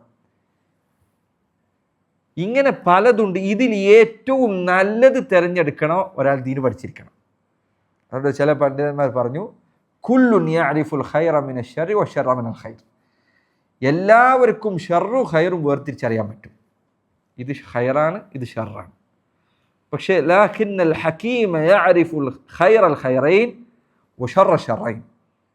എന്നാൽ വിവേകമുള്ള ഒരാൾക്ക് മാത്രമേ രണ്ട് നന്മകളിൽ ഏറ്റവും വലിയ നന്മ ഏതാണ് എന്ന് അറിയാൻ സാധിക്കുകയുള്ളൂ. നിങ്ങൾ പള്ളിയിലേക്ക് കയറി വന്നു, വെറുതെ ഇരിക്കാൻ എന്ത് ചെയ്യുമോ? ഖുർആൻ ഓതോ, അല്ല നിസ്കരിക്കോ, അല്ല ദിക്ർ ചൊല്ലിയിരിക്കോ, അല്ല വേറെ എന്തെങ്കിലും പണി ഉണ്ടെങ്കിൽ പള്ളിയിൽ വേറെ എന്തെങ്കിലും പണി ആവശ്യമുണ്ടെങ്കിൽ അത് ചെയ്യും. എന്ത് നിങ്ങൾ ചെയ്യും? അത് തിരഞ്ഞെടുക്കാന്നുള്ള. മാത്രമല്ല ഇബ്നുൽ ഖയ്യിം അദ്ദേഹം പറഞ്ഞു, ഇബ്ലീസ് മനുഷ്യനെ പിഴപ്പിക്കുന്ന വടികളിൽപ്പെട്ടതാണ് അവന് വലിയ നന്മ ചെയ്യാൻ സാധിക്കുന്ന അവസരത്തിൽ അവനെ അതിൽ താഴെയുള്ള നന്മയിൽ കെട്ടിടുക എന്നുള്ളത്. കാരണം അവനെ കൊണ്ട് നല്ല ഒരു നന്മ ചെയ്യാൻ പറ്റുന്നൊരു സമയത്ത് അതിനേക്കാൾ ചെറുതിൽ കെട്ടിടാനുള്ള ഇബ്ലീസ് ചില സമയത്ത് ചില നന്മയോട് താല്പര്യം ഉണ്ടായിക്കളയും. ചില സമയത്ത് മനുഷ്യൻ അങ്ങനെയാണ്, നന്മ ചെയ്യാൻ എന്തെങ്കിലും പ്ലാൻ ചെയ്തിറങ്ങും. നമ്മൾ ചിലപ്പോൾ ഒരു ഹൈർ ചെയ്യണമെന്ന് വിചാരിച്ചിറങ്ങും. അപ്പോൾ അവന് ചെയ്യാൻ പറ്റുന്ന ഒരു വഴി ഇതാണ്, അവനെക്കൊണ്ട് ചെയ്യാവുന്ന ഏറ്റവും നല്ല നന്മ ഒഴിവാക്കിയിട്ട് അതിൽ താഴെയുള്ളതിൽ കെട്ടിടാൻ. അത് പിശാചിൻ്റെ വടിയിൽപ്പെട്ടതാണ്. ഇബ്നുൽ ഖയ്യിം അത് രേഖപ്പെടുത്തിയേക്കാണ്. നിങ്ങൾ എന്ത് ചെയ്യും? എന്ത് ചെയ്യുമെന്നതിൽ പണ്ട് ഞാൻ നേരത്തെ പറയുന്നതിന് പല വഴികളുണ്ട്. ഇപ്പോൾ ഉദാഹരണത്തിന് നീ അസറിന് ശേഷമുള്ള സമയത്താണ് വന്നിട്ടുള്ളത് എങ്കിൽ ആ സമയത്ത് അദ്കാറുൽ മസാ ചൊല്ലലാണ് അപ്പോൾ ഏറ്റവും നല്ലത്. അതായത് വൈകുന്നേരത്തെ ദിക്ർ. കാരണം എന്താ? അത് ആ സമയം കഴിഞ്ഞാൽ പിന്നെ കിട്ടൂല, കഴിഞ്ഞാൽ പോയി. അപ്പോൾ പണ്ഡിതന്മാർ പറയും, ഇബാദത്തുൽ വഖ്തി അഫ്ദലു മിനൽ ഇബാദത്തിൽ മുത്ലഖ. എപ്പോഴും ചെയ്യാവുന്ന ഇബാദത്തിനേക്കാൾ ശ്രേഷ്ഠം ഒരു നിശ്ചിത സമയത്തേക്ക് പഠിപ്പിക്കപ്പെട്ട ഇബാദത്താണ്. പറഞ്ഞേ, അപ്പോൾ ആ സമയത്തുള്ള ഇബാദത്താണ് എപ്പോഴും ചെയ്യുന്ന ഇബാദത്തേക്കാൾ അഫ്ദൽ. എല്ലാ നിലക്കും ഇബാദത്ത് ഒരുപോലെയാണെങ്കിൽ അവർ പറഞ്ഞു, നിനക്ക് ഏറ്റവും ഈമാനികമായി പ്രയോജനം നൽകുന്ന ഇബാദത്താണ് ഏറ്റവും അഫ്ദൽ. ചിലർക്ക് കുറച്ചേരം ദിക്ർ ചൊല്ലിയാലാണ് ഖൽബിന് വിശാലത ലഭിക്കുക, ഖൈറിനോട് താല്പര്യം ഉണ്ടാവും. ചിലർക്ക് ഖുർആൻ ഓതിയാലാണ്, ചിലർക്ക് നിസ്കരിച്ചാലാണ്. അപ്പം ഓരോരുത്തർക്കും ഏതാണ് കൂടുതൽ ഖൈറെന്ന് അവനറിയാം. അപ്പോൾ അവനത് തിരഞ്ഞെടുക്കാം. ഇങ്ങനെ പല കാരണങ്ങൾ പറയും. ഇപ്പോൾ റമദാൻ ആയിക്കഴിഞ്ഞാൽ ആ സമയത്ത് ചെയ്യാവുന്ന ഏറ്റവും അഫ്ദലായ അമൽ നോമ്പാണ്, ഖുർആൻ പാരായണമാണ്. ഏറ്റവും അഫ്ദലായ അമൽ ഖുർആൻ ഓതലാണ്. റമദാനിൻ്റെ പ്രത്യേകതയാണത് ഖുർആൻ ഓതുക എന്നുള്ളത്. അപ്പം ഇങ്ങനെ ഇത് മനസ്സിലാക്കാൻ ഒരാൾക്ക് സാധിക്കുക എന്നത് സഹോദരങ്ങളെ, പിന്നെ ഈമാനിൻ്റെ പ്രത്യേക ഈമാൻ വർദ്ധിക്കാനും അത് കുറയാനും ഉള്ള ഈമാൻ വർദ്ധിക്കാൻ ഏറ്റവും ശരിയായ വഴി തിരഞ്ഞെടുക്കാൻ നമ്മളെ സഹായിക്കുന്ന വിഷയമാണിത്. രണ്ട് കാര്യങ്ങൾ പറഞ്ഞ് ഞാൻ അവസാനിപ്പിക്കുക. അത് വിഷയമായിട്ട് നേർക്കര ബന്ധമല്ല. ഒന്ന്, എൻ്റെ പ്രിയപ്പെട്ടവരെ സഹോദരങ്ങളെ, ദീന് നമ്മൾ നല്ല പഠിക്കണം. അള്ളാഹു സുബ്ഹാനഹു വ തആല ദീൻ പഠിക്കൽ നമ്മുടെ മേൽ നിർബന്ധമാക്കിയിട്ടുണ്ട്. നബി സല്ലല്ലാഹു അലൈഹി വസല്ലം പറഞ്ഞു, തലബുൽ ഇൽമി ഫരീദത്തുൻ അലാ കുല്ലി മുസ്ലിം. ദീൻ പഠിക്കുക, വിജ്ഞാനം പഠിക്കുക എന്നുള്ളത്, ദീനിൻ്റെ അറിവുകൾ തേടുക എന്നത് എല്ലാ മുസ്ലിമിനും നിർബന്ധമാണ്. അത് ചില ആളുകൾ പറയുന്ന പോലെ പ്രസംഗിക്കുന്ന ആൾക്കാർക്കോ അല്ലെങ്കിൽ കോളേജിൽ പഠിപ്പിക്കുന്നവർക്കോ അല്ലെങ്കിൽ കോളേജിൽ പഠിക്കാൻ പോകുന്ന കുട്ടികൾക്കോ അല്ല മാത്രമല്ല. എല്ലാവരും നമ്മളെ ഈ ദീന് നമ്മളെല്ലാവരും പഠിക്കണം. ദീൻ ഒരു ദിവസം എന്തെങ്കിലും ഒരു ചെറിയ കാര്യം ഒന്നും പറ്റില്ലെങ്കിൽ ഒരു ആയത്തിൽ ഹിഫ്ളാക്കാൻ. നമ്മൾ എത്ര വർഷമായി നമ്മൾ പലരും ജീവിക്കും. 30 വയസ്സ് ആൾക്കാർ, 40 വയസ്സ് ആൾക്കാരുണ്ട്, പല പ്രായത്തിലുള്ള ആൾക്കാരുണ്ട്. ഒരു അമ്മ ജ്യൂസ് നമുക്ക് ഇതുവരെ ഹിഫ്ളാക്കാൻ സാധിച്ചിട്ടില്ലെങ്കിൽ, എന്തെങ്കിലും നമുക്ക് ഖുർആനൊന്ന് മനപ്പാടാക്കാൻ നമുക്കിതുവരെ കഴിഞ്ഞിട്ടില്ലെങ്കിൽ, ഒരു ഖുർആനിലെ പ്രധാനപ്പെട്ട സൂറത്തുകൾ അർത്ഥം വരെ നമുക്കിപ്പോഴും അറിയില്ലെങ്കിൽ അതൊരു വലിയ കുറവാണ്. അതിനേക്കാൾ വലിയ കുറവാണ് മുസാഫ് എടുത്തിട്ട് ഓതാൻ അറിയില്ലെങ്കിൽ. അത് വലിയ കുറവാണ്.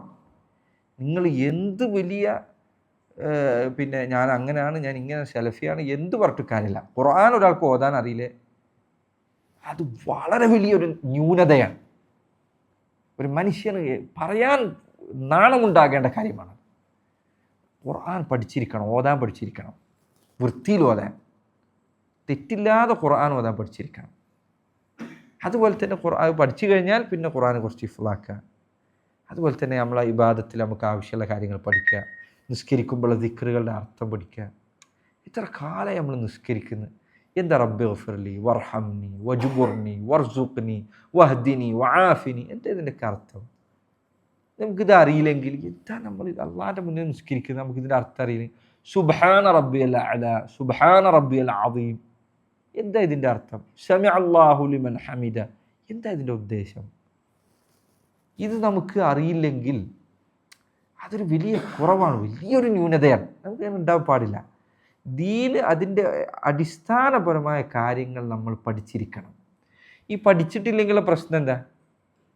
പഠിച്ചിട്ടില്ലെങ്കിൽ മനുഷ്യർക്ക് വളരെ പെട്ടെന്ന് ഉജുബ് പിടികൂടും. ഞാൻ ഓക്കെയാണ്, എനിക്ക് യാതൊരു കുറവില്ല എന്ന ഒരു ചിന്ത അവൻ തുടങ്ങും. പിന്നെ നീക്കാൻ പ്രയാസമാണ്. പക്ഷെ നമ്മൾ പഠിക്കുന്നതിനനുസരിച്ച് നമ്മൾ പഠിക്കുകയാണെങ്കിൽ നമുക്ക് മനസ്സിലാവും.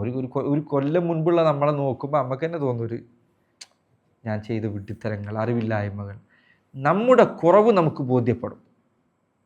നമ്മുടെ കുറവ് നമുക്ക് ബോധ്യപ്പെടുമ്പോഴാണ് നമ്മുടെ ഇസ്തിഗ്ഫാർ അധികരിക്കുക. അതുകൊണ്ടാണ് നബി സല്ലല്ലാഹു അലൈഹി വസല്ലമയോട് പറഞ്ഞത് ഫഅലം അന്നഹു ലാ ഇലാഹ ഇല്ലല്ലാഹ്, പിന്നെ എന്താ പറഞ്ഞേ, വസ്തഗ്ഫിർ ലിദംബിക്. ആയത്ത് വിശദീകരിച്ച പണ്ഡിതന്മാർ പറഞ്ഞു, ഒരു മനുഷ്യൻ പഠിച്ചാൽ അവൻ്റെ കുറവ് ബോധ്യപ്പെടും, അപ്പോൾ അവൻ്റെ ഇസ്തിഗ്ഫാർ അധികരിക്കും.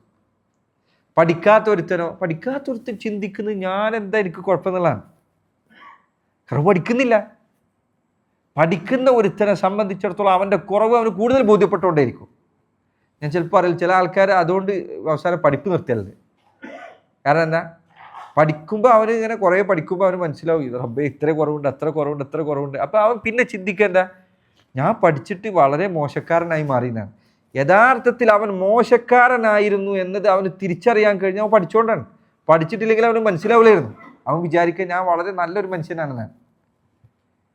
നമ്മൾ പഠിക്കണം, ദീന് പഠിക്കണം. നമുക്കാകട്ടെ പഠിക്കാൻ അതുമാത്രം കാര്യങ്ങളുണ്ട്. ഇപ്പോൾ ഉദാഹരണത്തിന് ഈമാൻ കാര്യം, 6 ഈമാൻ കാര്യവും അതിനെക്കുറിച്ചൊരു ധാരണ നമുക്ക് ഉണ്ടായിരിക്കണം. എന്താ അള്ളാഹുള്ള വിശ്വാസം? ഏത് 6 ഈമാൻ കാര്യങ്ങൾ? ഒന്നാമത്തെ കാര്യം ഏതാ? എല്ലാവരും പറഞ്ഞു നോക്കി. ഒന്നാമത്തെ കാര്യം ഏതാ? അള്ളാഹുവിലുള്ള വിശ്വാസം, അൽ ഈമാനു ബില്ലാഹ്. രണ്ടാമത്തെ കാര്യമോ മലക്കുകളിലുള്ള വിശ്വാസം. അപ്പോൾ എന്താ മലക്കുകളുടെ വിശ്വാസം? അത് പഠിച്ചിരിക്കണം. മലക്കുകളുടെ വിശ്വാസം നമ്മളെ ദീനിൽ വളരെ പ്രധാനപ്പെട്ട നമ്മളെ കാര്യങ്ങൾ വളരെ സ്വാധീനമുള്ള വിശ്വാസമാണ്. 3 ഏതാ? കിതാബുകളുടെ വിശ്വാസം. ചില ആൾക്കാർ പറയില്ല, അങ്ങനെ വേറുള്ളവർ പറയാൻ കാത്തിക്കുന്നുണ്ട്. അങ്ങനെ ഉണ്ടാവരുത്. ഇത് ഈമാൻകാരെ ഒരിക്കലും നമുക്ക് സംശയം ഉണ്ടാവരുത്. അത് മദ്രസയിൽ എന്നോ പഠിച്ചതാണ്, അങ്ങനെ വിടാൻ പറ്റിയ കാര്യമല്ല അത്. ഇതിൻ്റെ തർത്തീബിൽ പഠിക്കണത് അള്ളാഹിൻ്റെ റസൂൽ വരുന്ന ആൾക്കാരോടൊക്കെ പറഞ്ഞു കൊടുത്ത കാര്യമാണ്. അള്ളാഹിൻ്റെ വിശ്വാസം, മലക്കുകളുടെ വിശ്വാസം, കിതാബുകളിലുള്ള വിശ്വാസം. അപ്പോൾ പ്രത്യേകിച്ച് ഖുർആനിലുള്ള വിശ്വാസം നമ്മൾ പഠിക്കേണ്ടതാണ്. 4 റസൂലുകളിലുള്ള നബിമാരിലുള്ള വിശ്വാസം. എന്തൊരു സംശയം! നബിമാരിലുള്ള വിശ്വാസം അഞ്ചാമത്തേതോ യൗമുൽ ആഖിറിലുള്ള വിശ്വാസം, അന്ത്യനാളിലുള്ള വിശ്വാസം. ആറാമത്തെ കാര്യമോ ഖദാ ഖദറിലും അതിൻ്റെ ഖൈറിലും ഷർറിലുമുള്ള വിശ്വാസം. ഈ 6 കാര്യങ്ങൾ നമ്മുടെ വിശ്വാസത്തിൻ്റെ അടിത്തറകളാണ്. അപ്പോൾ അതിനെക്കുറിച്ച് നമുക്കൊരു ധാരണ ഉണ്ടായിരിക്കണം. വിശദമായി പഠിക്കണം എന്നല്ല ഞാൻ പറയുന്നത്, പക്ഷെ നമുക്കൊരു ധാരണ ഉണ്ട്. ഇത് 6 എണ്ണി പറയാൻ പോലും നമുക്ക് പറ്റുന്നില്ലെങ്കിൽ അത് വലിയ കുറവാണ്. പക്ഷെ എണ്ണി പറഞ്ഞത് കൊണ്ട് മാത്രം കാര്യമില്ല, എണ്ണി പറയുന്നതിനൊപ്പം നമുക്കതിൻ്റെ കാര്യങ്ങൾ മനസ്സിലാക്കുകയും കൂടി വേണം. അതേപോലെ ഇസ്ലാം കാര്യങ്ങൾ. ഏതൊക്കെ ഇസ്ലാം കാര്യങ്ങൾ? ഒന്നാമത്തെ കാര്യം ഏതാ? അശ്ഹദു അല്ലാ ഇലാഹ ഇല്ലല്ലാഹ് അശ്ഹദു അന്ന മുഹമ്മദ റസൂലുള്ളാഹ്. രണ്ടോ നിസ്കാരം നിലനിർത്തുക, ഇഖാമസ് സ്വലാ. നിസ്കാരം എന്നല്ല ശരിക്ക്, ഇഖാമസ് സ്വലാ നിസ്കാരം നിലനിർത്തുക. പിന്നെ ഈതാഉസ് സകാത്ത്, സകാത്ത് കൊടുക്കുക. 4 സൗമു റമദാൻ, റമദാൻ മാസത്തിൽ നോമ്പെടുക്കുക. 5 ഹജ്ജുൽ ബൈത്ത് ഇസ്തതഅത ഇലൈഹി സബീല, സാധിക്കുന്നവർ അള്ളാഹുവിൻ്റെ ഭവനമായ കഅബയിലേക്ക് ഹജ്ജ് നിർവഹിക്കുക. ഇത് 5 ഇസ്ലാം കാര്യങ്ങളാണ്. ഇതിനെക്കുറിച്ച് പൊതുധാരണ നമുക്കുണ്ടായിരിക്കണം. അതിൻ്റെ വിധിവിലക്കുകൾ പഠിക്കുക എന്നുള്ള. ഇപ്പോൾ സക്കാത്ത് പഠിക്കാൻ നിർബന്ധമാവുക ആർക്കാണ്? സക്കാത്ത് കൊടുക്കാൻ ബാധ്യതയാവുന്ന വിധത്തിലുള്ള സമ്പത്ത് എത്തിയവന് മാത്രമേ അതിൻ്റെ വിധിവിലക്കുകൾ പഠിക്കൽ നിർബന്ധമാവുള്ളൂ. പക്ഷെ മനസ്സിലാക്കിയിരിക്കണം. അതുപോലെ നോമ്പ് പഠിക്കൽ നിർബന്ധമാവും, നോമ്പ് നോക്കൽ നിർബന്ധമാവുന്ന ആൾക്ക് മാത്രമാണ്. അത് പഠിച്ചിരിക്കണം. ഇതിലിപ്പോൾ നിസ്കാരം തന്നെ എടുത്തു നോക്കിയാൽ സഹോദരങ്ങൾ എത്ര വിധിവിലക്കുകൾ നമ്മൾ അറിയാതെ തെറ്റിക്കുന്നുണ്ട്. ചില ആൾക്കാർ ചിലപ്പോൾ നിസ്കാരത്തിൽ ഇമാമ് നിന്ന് കഴിഞ്ഞാൽ കേൾക്കാം, ചൊല്ലുന്ന ദിക്ർ വരെ തെറ്റാൻ.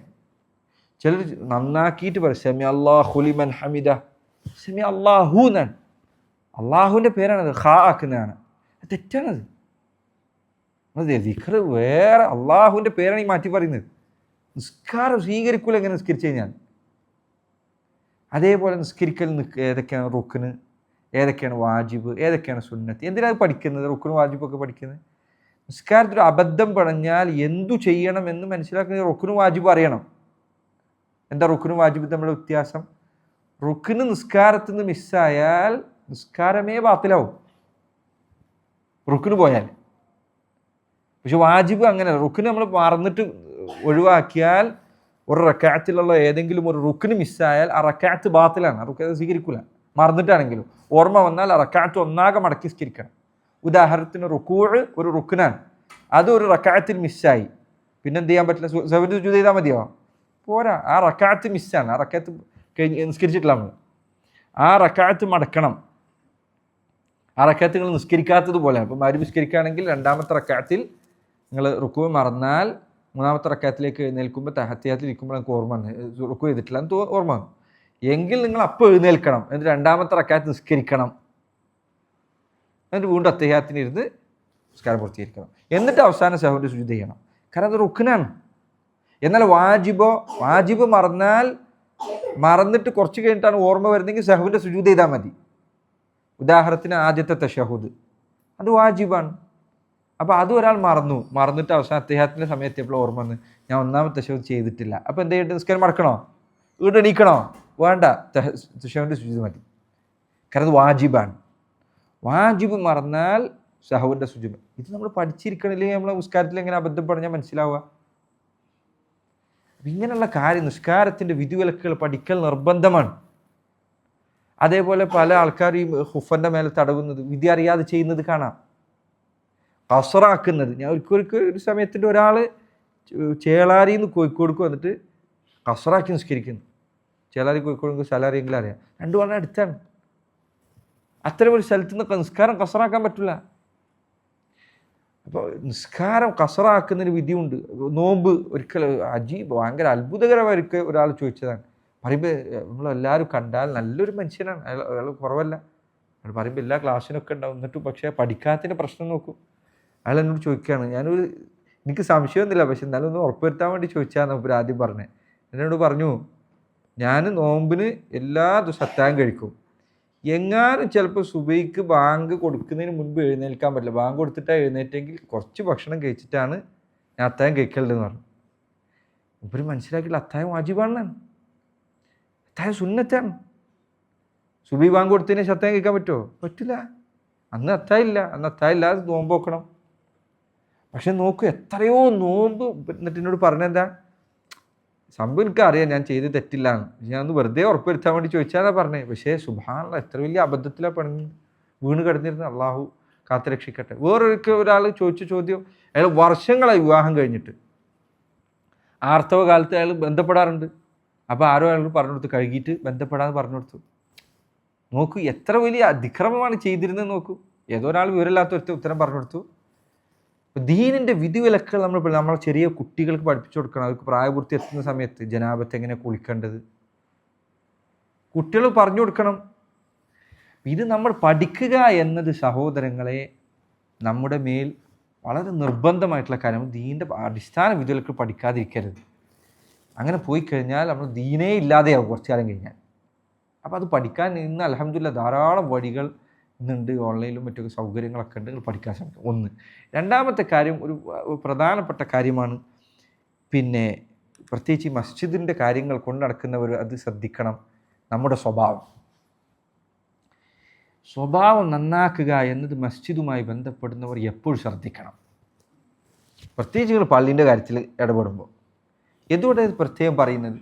മസ്ജിദിലേക്ക് കയറി വരുന്ന ഒരാൾ നമ്മുടെ ഒരു സ്വഭാവത്തിലെ മോശം കാരണം പിന്നെ പള്ളിയിലേക്ക് വരാത്ത അവസ്ഥ ഉണ്ടാവും. പലപ്പോഴും ചെറിയ കുട്ടികൾ അതല്ലെങ്കിൽ ചിലപ്പോൾ ഒരു യുവാക്കൾ കൗമാരക്കാർ അവർ ചിലപ്പോൾ ഒരു തവണ എന്തെങ്കിലും ഒരു കാര്യത്തിൽ നിന്നപ്പോൾ നിസ്കരിക്കണം എന്നൊരു തോന്നൽ വന്നിട്ട് എന്തെങ്കിലും ഒരു വീഡിയോ കണ്ടിട്ടായിരിക്കും ചിലപ്പോൾ പള്ളിക്ക് വരുന്നത്. കുറേ കാലം നിസ്കരിച്ചിട്ട് ഒന്ന് പള്ളിയിൽ കയറാമെന്ന് വിചാരിച്ചിട്ട് വരുന്നത്. അവന് ചിലപ്പം പള്ളിയിലെ അദബുകൾ അറിയുന്നുണ്ടാവില്ല. ഇവരല്ലാത്ത ഒരാളായിരിക്കും. അവൻ പള്ളിയിൽ വന്നിട്ട് എന്തെങ്കിലും ഒരു അബദ്ധം കാണിച്ചാൽ ഒച്ചടുക, ചീത്ത പറയുക, തനക്ക് എവിടുന്നാടോ വരുന്നത് എന്ന് ചോദിക്കുക, അതൊരിക്കലും ഉണ്ടാവരുത്. പ്രത്യേകിച്ച് ഈ കാലഘട്ടത്തിൽ. കാരണം ഇന്ന് കാലത്ത് ജനങ്ങൾക്ക് ഇസ്ലാമിൻ്റെ വിധിവിലക്കുകൾ അറിയില്ല. അറിയാത്തവനോട് പെരുമാറേണ്ടത് ഒരിക്കലും അറിഞ്ഞ് തെറ്റ് ചെയ്യുന്ന ഒരുത്തനോട് പെരുമാറുന്ന പോലെയല്ല. അതിന് തെളിവാണ് അള്ളാഹുവിൻ്റെ റസൂൽ സല്ലല്ലാഹു അലൈഹി വസല്ലമയുടെ പെരുമാറ്റം. ഒരു അറാബി മസ്ജിദിൽ വന്നിട്ട് മൂത്രമൊഴിച്ച സംഭവം നിങ്ങൾ പലരും കേട്ടിട്ടുണ്ടായിരിക്കും, ധാരാളം തവണ കേട്ടിട്ടുണ്ടായിരിക്കും. നബി സല്ലല്ലാഹു അലൈഹി വസല്ലം മൂത്രം ഒഴിച്ചപ്പോൾ സ്വഹാബികൾ ഒച്ച ഉണ്ടാക്കി, നിർത്തണമെന്ന് പറഞ്ഞു.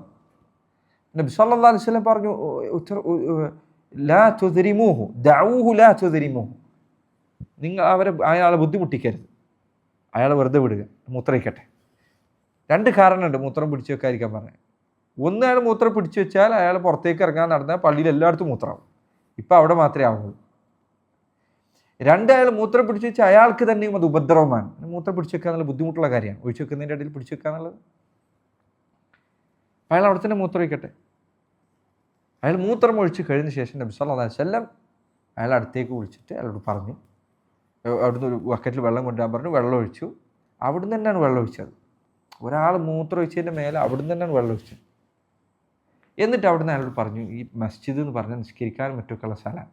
ഇവിടെ ഇങ്ങനെയുള്ള മൂത്രമൊഴിക്കുക, വൃത്തിയില്ലാത്ത കാര്യങ്ങൾ ചെയ്യാൻ പാടില്ല. നിസ്കാരം കഴിഞ്ഞപ്പോൾ ഈ മനുഷ്യൻ ഒച്ചത്തിൽ പ്രാർത്ഥിച്ചു എന്നാണ്, അല്ലാഹുമ്മ അർഹംനി വർഹം മുഹമ്മദ വലാ തർഹം മഅനാ അഹദ. അല്ലാഹുവേ, നീ എനിക്കും മുഹമ്മദിനും റഹ്മത്ത് ചൊരിയണേ, കരുണ ചൊരിയണേ, ഇവിടെയുള്ള ഒരാൾക്കും നീ കരുണ കൊടുക്കരുതേ. മനസ്സിലത് സ്വാധീനം ചെലുത്തിയ സ്വഭാവം. പിന്നെ നബി സല്ലല്ലാഹു അലൈഹി വസല്ലം പറഞ്ഞു, ലഖദ് ഹജ്ജർത വാസിഅൻ, വിശാലമായ അള്ളാഹുവിൻ്റെ കരുണ എനിക്കും നിനക്കും മാത്രം നീ ചുരുക്കിയാൽ അതൊരിക്കലും സംഭവിക്കുന്ന കാര്യമല്ല. അള്ളാഹുവിൻ്റെ കരുണ എല്ലാവർക്കും ഉണ്ടാവും. അപ്പോൾ ഒരാളെ തിരുത്തുമ്പോൾ പ്രത്യേകിച്ച് പള്ളിയിലെ കാര്യത്തിൽ ശ്രദ്ധിക്കുക. പള്ളീൻ്റെ ആൾക്കാർ നല്ലോണം ശ്രദ്ധിക്കണം. കാരണം നിങ്ങൾ അള്ളാഹുവിൻ്റെ ഭവനമാണ് ശ്രദ്ധിക്കുന്നത്. ഇത് നിങ്ങളെ വീടല്ല, അള്ളാഹുവിൻ്റെ ഭവനമാണ്. ഇവിടെ വരുന്നവർ അള്ളാഹുവിൻ്റെ അതിഥികളാണ്. നിൻ്റെ വീട്ടിൽ വരുന്ന അതിഥിയേക്കാൾ നിനക്ക് ഉത്തരവാദിത്വം അള്ളാഹുവിൻ്റെ പള്ളിയിൽ വരുന്ന ആൾക്കാരുണ്ട്. അവർ വന്നെത്തുമ്പോൾ അവരെ ശ്രദ്ധിക്കുക, അവർക്ക് ഖിദ്മ ചെയ്യുക, അവരെ സഹായിക്കുക, അവരെ സൗകര്യമൊരുക്കുക വളരെ ശ്രദ്ധിക്കേണ്ട കാര്യമാണ്. മസ്ജിദ് ദീനിൻ്റെ അടയാളമാണ്. അതിൻ്റെ അഹ്ലുകാർ ഏറ്റവും നല്ല വിധത്തിലായിരിക്കണം ഉണ്ടാവണം. അത് പള്ളിൻ്റെ അഹ്ലുകാരെന്ന് പറഞ്ഞാൽ ഇപ്പോൾ ആരും ചിന്തിക്കരുത്, പള്ളിയിൽ സ്ഥിരം നിസ്കരിക്കാൻ ഞാൻ കമ്മിറ്റിയിലൊന്നുമില്ല, എന്നോടല്ല പറയുന്നതെന്ന് വിചാരിക്കരുത്. പള്ളി അള്ളാഹുവിൻ്റേതാണ്. ഇവിടെ നിസ്കരിക്കുന്ന എല്ലാവരും ഇതിൻ്റെ അഹ്ലുകാരാണ്. എല്ലാവർക്കും ഇതിൻ്റെ ബാധ്യതയുണ്ട്. ചില ആൾക്കാർ ബാത്റൂം വൃത്തികേടായി കണ്ടു കഴിഞ്ഞാൽ പറയും, പള്ളി കമ്മിറ്റി ശരിയില്ല, അടുത്ത ഇലക്ഷൻ പറ്റും, ഞാൻ പ്രശ്നം ഉണ്ടാക്കുന്നതാണ്. ബാത്റൂം നിൻ്റെ വീട്ടിലെ ബാത്റൂം വൃത്തിയില്ലേ, നീ പോയി വൃത്തിയാക്കൂലേ? അതേപോലെ തന്നെ അള്ളാഹുവിൻ്റെ പള്ളി എന്ന് പറഞ്ഞാൽ അള്ളാഹുവിൻ്റെ ഭവനമാണ്, നിനക്ക് ചെയ്യാം. നീ ഒരു ദിവസം ഒരു ബക്കറ്റ് വെള്ളം എടുത്തിട്ട് വരിക, കുട്ടികളെ കൂട്ടിയിട്ട് നീ എന്നാണ്ട് വൃത്തിയാക്കുക, അതിൻ്റെ പുണ്യം നിനക്ക് കിട്ടും. ഇപ്പോൾ പള്ളിയുടെ കാര്യത്തിൽ അവൻ നോക്കട്ടെ ഇവൻ നോക്കട്ടെ എന്നല്ല, ആർക്കാണോ ചെയ്യാൻ പറ്റുന്ന അവനത് വാങ്ങിയെടുക്കുക. മസ്ജിദ് ശ്രദ്ധിക്കണം. മൊത്തത്തിൽ നമ്മൾ ഈ ദീനിൻ്റെ അഹലുകാർ സ്വഭാവം നല്ലോണം ശ്രദ്ധിക്കേണ്ട ഒരു കാലത്തിലാണിത്. കാരണം സഹോദരങ്ങളെ, ജനങ്ങൾ ആൾക്കാർ പൊതുവേ അങ്ങോട്ടുള്ള സ്വഭാവം മോശമായിട്ടുള്ള കാലത്താണ്. അപ്പം നല്ല സ്വഭാവം ജനങ്ങളെ ദീനിലേക്ക് വേഗം എത്തിക്കും. നബി സല്ലല്ലാഹു അലൈഹി വസല്ലം പറയുന്നത്, അബ്ദുല്ലാ ഇബ്നു ജരീർ ഇബ്നു അബ്ദുല്ലാഹ് അൽ ബജലി റളിയല്ലാഹു അൻഹു, അദ്ദേഹം ഇസ്ലാം സ്വീകരിക്കുന്ന നബി സല്ലല്ലാഹു അലൈഹി വസല്ലമയുടെ വഫാത്തിന് 3 വർഷം മുൻപാണ്. അദ്ദേഹം പറഞ്ഞു, ഞാൻ ഇസ്ലാം സ്വീകരിച്ചതിന് ശേഷം അള്ളാഹുവിൻ്റെ റസൂൽ സല്ലല്ലാഹു അലൈഹി വസല്ലം പുഞ്ചിരിച്ചുകൊണ്ടല്ലാതെ എന്നെ സ്വീകരിച്ചിട്ടില്ല. ഞാൻ അവിടുത്തെ കാണുമ്പോഴെല്ലാം അവിടെ തന്നെ നോക്കി പുഞ്ചിരിച്ചിട്ടുണ്ട്. സഹാബികളിൽ ചില ആൾക്കാർ പറയാണ്, അംർ ഇബ്നുൽ ആസ് പറഞ്ഞേക്കാണ്, അദ്ദേഹം യുദ്ധം കഴിഞ്ഞിട്ട് വലിയൊരു യുദ്ധത്തിൽ വിജയിച്ച് തിരിച്ചെത്തിയപ്പോൾ അദ്ദേഹം പറയാണ്, നബി സല്ലല്ലാഹു അലൈഹി വസല്ലമയുടെ പെരുമാറ്റം കണ്ടാൽ സഹാബികൾ വിചാരിക്കുന്നത് ഏറ്റവും എന്നോട് ഇഷ്ടം അവിടുത്തേക്കാണ് എന്ന് എല്ലാവർക്കും തോന്നുമായിരുന്നു. ഞാൻ അപ്പം അംർ ഇബ്നുൽ ആസ് പറയും, എനിക്ക് എന്നോട് അവിടത്തേക്ക് ഒരു പ്രത്യേക ഇഷ്ടമുണ്ട് എന്ന് എനിക്ക് തോന്നി. അപ്പം ഞാൻ ചോദിച്ചു, മൻ അഹബ്ബുന്നാസി ഇലൈക്ക്, നബി അങ്ങേക്ക് ഏറ്റവും ഇഷ്ടം ആരെയാണ്? അപ്പോൾ അവിടുന്ന് പറഞ്ഞു, ആയിഷ, എനിക്ക് ഏറ്റവും ഇഷ്ടം ആയിഷയാണ്, അങ്ങനെ അവിടുത്തെ ഭാര്യയാണ്, മാത്രമല്ല ദീനിന് വേണ്ടി എത്ര സേവനം. അപ്പോൾ അദ്ദേഹം ചോദ്യം മാറ്റി, അദ്ദേഹം പറഞ്ഞു, റിജാൽ, പുരുഷന്മാരുടെ കൂട്ടത്തിൽ ആരെയാണ് നബി? അപ്പോൾ അവിടുന്ന് പറഞ്ഞു, അബൂബക്കറാണ്. സുമ്മൻ, പിന്നെ ആരാണ്? ഉമറാണ്. പിന്നീട് അംർ ഇബ്നുൽ ആസ് അദ്ദേഹം പറയും, ഞാൻ അവസാനം ചോദ്യം നിർത്തി, കാരണം ഇതിൻ്റെ ലാസ്റ്റത്തെ ലിസ്റ്റിൽ അവസാനം എൻ്റെ പേര് വരുന്നുള്ള നിലയ്ക്ക് ഞാൻ ചോദ്യം നിർത്തി. നബി സല്ലല്ലാഹു അലൈഹി വസല്ലം സത്യമേ പറയാറുണ്ടായിരുന്നു. അംർ ഇബ്നുൽ ആസിനെ സുഖിപ്പിക്കാൻ വേണ്ടിയിട്ട് അദ്ദേഹത്തിന് വിഷമം ഉണ്ടാകുന്ന വെച്ചാൽ കളവ് പറഞ്ഞില്ല, സത്യമാണ് പറഞ്ഞത്. അവിടുത്തെ സ്നേഹത്തിൻ്റെ ക്രമം അതായിരുന്നു, ആ ക്രമമാണ് അവിടുന്ന് പറഞ്ഞത്. പറഞ്ഞു വന്നത്, സഹോദരങ്ങളെ, നമ്മുടെ സ്വഭാവം ശരിപ്പെടുത്താൻ വളരെ ആവശ്യമാണ്. ദീൻ്റെ കാര്യത്തിൽ പ്രത്യേകിച്ചു. ഈ ചുറ്റുവട്ടത്തുള്ള ആളുകൾ ഒരു മസ്ജിദിൻ്റെ അഹലുകാരായിരിക്കണം. മസ്ജിദ് ഒരു സ്ഥലത്ത് നിങ്ങൾക്ക് ലഭിക്കുക എന്നുള്ളത് അള്ളാഹ് ചെയ്യുന്ന നിഅമത്താണ്. പള്ളിയിലേക്ക് ആൾക്കാർ എത്താനും അവർക്ക് ദീൻ പഠിക്കാനും അവസരം ഉണ്ടാക്കി കൊടുക്കുക, സൗകര്യം ചെയ്ത് കൊടുക്കുക. പള്ളിയിൽ വരുന്ന ഒരാൾ, അയാളെ സഹായിക്കാൻ എന്തൊക്കെ വഴികളുണ്ട് എന്ന് ശ്രദ്ധിക്കുക, മസ്ജിദ് വൃത്തിയായി സൂക്ഷിക്കുക, പള്ളിയിൽ നിസ്കരിക്കാൻ ആൾക്കാർ വന്നു കഴിഞ്ഞാൽ അവർക്ക് സൗകര്യപ്പെടുത്തി കൊടുക്കുക. അത് അള്ളാഹുവിൻ്റെ അതിഥിയാണ്. ഹദീസിൽ കാണാം, സുബ്ഹാനല്ലാഹ്, മസ്ജിദിലേക്ക് ഒരുത്തൻ നിസ്കരിക്കാൻ വേണ്ടി കയറി വരുമ്പോൾ ഹദീസിൽ തബശ്ബശ അല്ലാഹു ഇലൈ ഔ യതബശ്ബശു അല്ലാഹു ഇലൈ, അള്ളാഹു അവനെ സ്വീകരിക്കും. അവനെ കാണുമ്പോൾ റബ്ബിനുള്ള സന്തോഷം കാലങ്ങളോളം കാണാതിരുന്ന ഒരു ഉറ്റ സുഹൃത്തിനെ വർഷങ്ങൾ കഴിഞ്ഞ് കാണുന്ന ഒരാൾക്കുണ്ടാകുന്ന സന്തോഷം പോലെയാണ് അള്ളാഹുവിന് സന്തോഷമുണ്ടായിരിക്കാമെന്ന് ഹദീസിൽ കാണാം. പള്ളിയിലേക്ക് ഒരാൾ വരുമ്പോൾ ഇങ്ങനെ മസ്ജിദിലേക്ക് വരുന്ന ആൾക്കാരോട് നമുക്കൊരു ബഹുമാനം ഉണ്ടായിരിക്കണം. കാരണം ഇന്ന് ആൾക്കാർ പള്ളിയിലേക്ക് എത്താത്തൊരു കാലത്ത് നിസ്കരിക്കാൻ പള്ളിക്ക് വരുമ്പോൾ, അപ്പോൾ ആ പള്ളി നമ്മുടേത് എല്ലാവരുടേതുമാണ്. അത് നമ്മൾ ശ്രദ്ധിക്കാം. നമ്മുടെ മസ്ജിദിൽ ഒരാൾ വന്നിട്ട് നമ്മുടെ സ്വഭാവം കാരണം പള്ളിയിലേക്ക് പിന്നെ വരാതിരിക്കുന്ന സ്ഥിതി ഉണ്ടാവരുത്. നമ്മൾ ശ്രദ്ധിക്കണം. കുട്ടികളെ കാര്യത്തിൽ ശ്രദ്ധിക്കണം, ചെറിയ മക്കളെ പള്ളിയിലേക്ക് എത്തിക്കാനുള്ള കാര്യത്തിൽ ശ്രദ്ധിക്കണം. അതുപോലെ മസ്ജിദ് ഖുർആനോത്ത് മറ്റു കാര്യങ്ങൾക്ക് വേണ്ടി ധാരാളമായി ഉപയോഗപ്പെടുത്തണം. സ്വഭാവത്തിൻ്റെ കാര്യം ഞാൻ പറഞ്ഞു, അയൽവാസികളുടെ കാര്യത്തിൽ, അതുപോലെ തന്നെ കുടുംബക്കാരുടെ കാര്യത്തിൽ, ഇങ്ങനത്തെ കാര്യങ്ങൾ നമ്മൾ ശ്രദ്ധിക്കണം. അതായത് നമ്മളെക്കൊണ്ടൊരു ഉപദ്രവം ഉണ്ടാവരുത്. നബി ഹദീസിൽ, ചില ഹദീസിൽ കാണാം, ഏറ്റവും ചുരുങ്ങിയ നിന്നെക്കൊണ്ടൊരു ഉപദ്രവം ഉണ്ടാവാതിരിക്കുക. നന്മ ചെയ്തിട്ടില്ലെങ്കിൽ ഉപദ്രവം നിൻ്റെ അടുത്ത് ഉണ്ടാവാതിരിക്കുക, അതെങ്കിലും ഒരു ഹൈറായ കാര്യമാണ്. അത് ശ്രദ്ധിക്കേണ്ട കാര്യമാണ്. നമ്മൾ ഇന്നത്തെ കാലത്ത് പ്രത്യേകിച്ചും കുട്ടികളെ നമ്മൾ ഈ കാര്യം ശ്രദ്ധിക്കണം. നബി പറഞ്ഞു, അക്മലുൽ മുഅ്മിനീന ഈമാനൻ അഹ്സനുഹും ഖുലുഖ, മുഅ്മിനീങ്ങളിൽ ഏറ്റവും പൂർണ്ണമായ ഈമാനുള്ളത് അവരിൽ ഏറ്റവും നല്ല സ്വഭാവമുള്ള ആൾക്കാർ. അപ്പോൾ ഈമാൻ ഏറ്റവും മാത്രമല്ല, ഈ നല്ല സ്വഭാവത്തെക്കുറിച്ച് ഹദീസിൽ കാണാം, ഇന്ന മിൻ അഖറബിക്കും ഇലയ്യ മൻസിലതൻ, നിങ്ങളിൽ എന്നോട് ഏറ്റവും അടുത്ത് സ്വർഗത്തിൽ സ്ഥാനമുണ്ടായിരിക്കുക അഹ്സനുക്കും ഖുലുഖൻ, നിങ്ങൾ ഏറ്റവും നല്ല സ്വഭാവമുള്ള ആൾക്കാർക്ക്. നിനക്ക് സ്വർഗത്തിൽ അള്ളാഹിൻ്റെ റസൂലിൻ്റെ ഏറ്റവും അടുത്തേക്ക് എത്തണം, സ്വഭാവം നന്നാക്കുക. നമ്മുടെ സ്വഭാവം നന്നാക്കാൻ ശ്രമിക്കുക. എന്താ സ്വഭാവം നന്നാക്കുക എന്ന് പറഞ്ഞാൽ? സ്വഭാവം എന്ന് പറഞ്ഞാൽ ചില പണ്ഡിതന്മാർ പറഞ്ഞതുപോലെ നല്ല സ്വഭാവം എന്ന് പറഞ്ഞാൽ ചിലർ പറഞ്ഞ 2 കാര്യമാണ്. ഒന്ന്, പ്രസന്നവദനായിരിക്കുക, ആൾക്കാരെ കാണുമ്പോൾ ദേഷ്യം പിടിച്ച മുഖം വെക്കാതിരിക്കുക, ഇബ്തിസാമത്തുണ്ടായിരിക്കുക, പുഞ്ചിരിക്കുക. ഹദീസിൽ വന്നതുപോലെ അൽബിറു, ഒന്ന് മനുഷ്യന് പുഞ്ചിരിക്കുന്ന മുഖത്തിലുണ്ടാവാം. അത് തന്നെ ആൾക്കാർ നല്ല പെരുമാറ്റമാണ്. അത് തന്നെ ആൾക്കാരോടുള്ള നല്ല പെരുമാറ്റത്തിന് തുടക്കമാണ്. അതുപോലെ തന്നെ രണ്ടാമത്തെ ബദലുൽ മാറൂഫ്, നന്മ ചെയ്തു കൊടുക്കുക, അവരെ സഹായിക്കുക, എളുപ്പം ചെയ്തു കൊടുക്കുക, ഹെയർ ചെയ്ത് കൊടുക്കുക. എന്തൊരു കാര്യം ചെറുതാണെങ്കിലും സഹോദരങ്ങൾ, അതിന് അത് ഏറ്റവും ആവശ്യമുള്ള ഒരു കാലഘട്ടത്തിലാണ് നമ്മളുള്ളത്. അത് ഇസ്ലാം തെറ്റിദ്ധരിക്കപ്പെടുന്ന ഒരു കാലഘട്ടമാണ്, മുസ്ലിമീങ്ങൾ തെറ്റിദ്ധരിക്കപ്പെടുന്ന ഒരു കാലഘട്ടമാണ്. നമ്മുടെ ഹുലുക്ക്, നമ്മുടെ സ്വഭാവം നന്നാക്കാൻ നമ്മൾ ശ്രദ്ധിക്കണം. അത് പഠിക്കുകയും വേണം, ദീന്ന് പഠിക്കുകയും വേണം. സ്വഭാവം നന്നാക്കേണ്ട വഴി എന്താണ്? ഇത്രയുമാണ് പറയാൻ ഈ സന്ദർഭത്തിൽ. അള്ളാഹു തൗഫീഖ് നൽകി. അള്ളാഹു പറഞ്ഞതും കേട്ടതും നമുക്ക് പരലോകത്ത് ഉപകരിക്കുന്ന വാക്കുകൾ ഉൾപ്പെടുത്തുമാറാകട്ടെ. اللهم علمنا ما ينفعنا وانفعنا بما علمتنا وزدنا علما. اللهم إنا نسألك علما نافعا ورزقا طيبا وعملا متقبلا.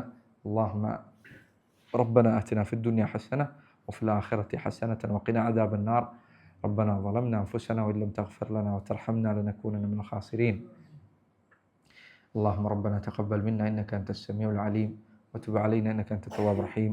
صلى الله وسلم وبارك على نبينا محمد وعلى آله وصحبه وسلم.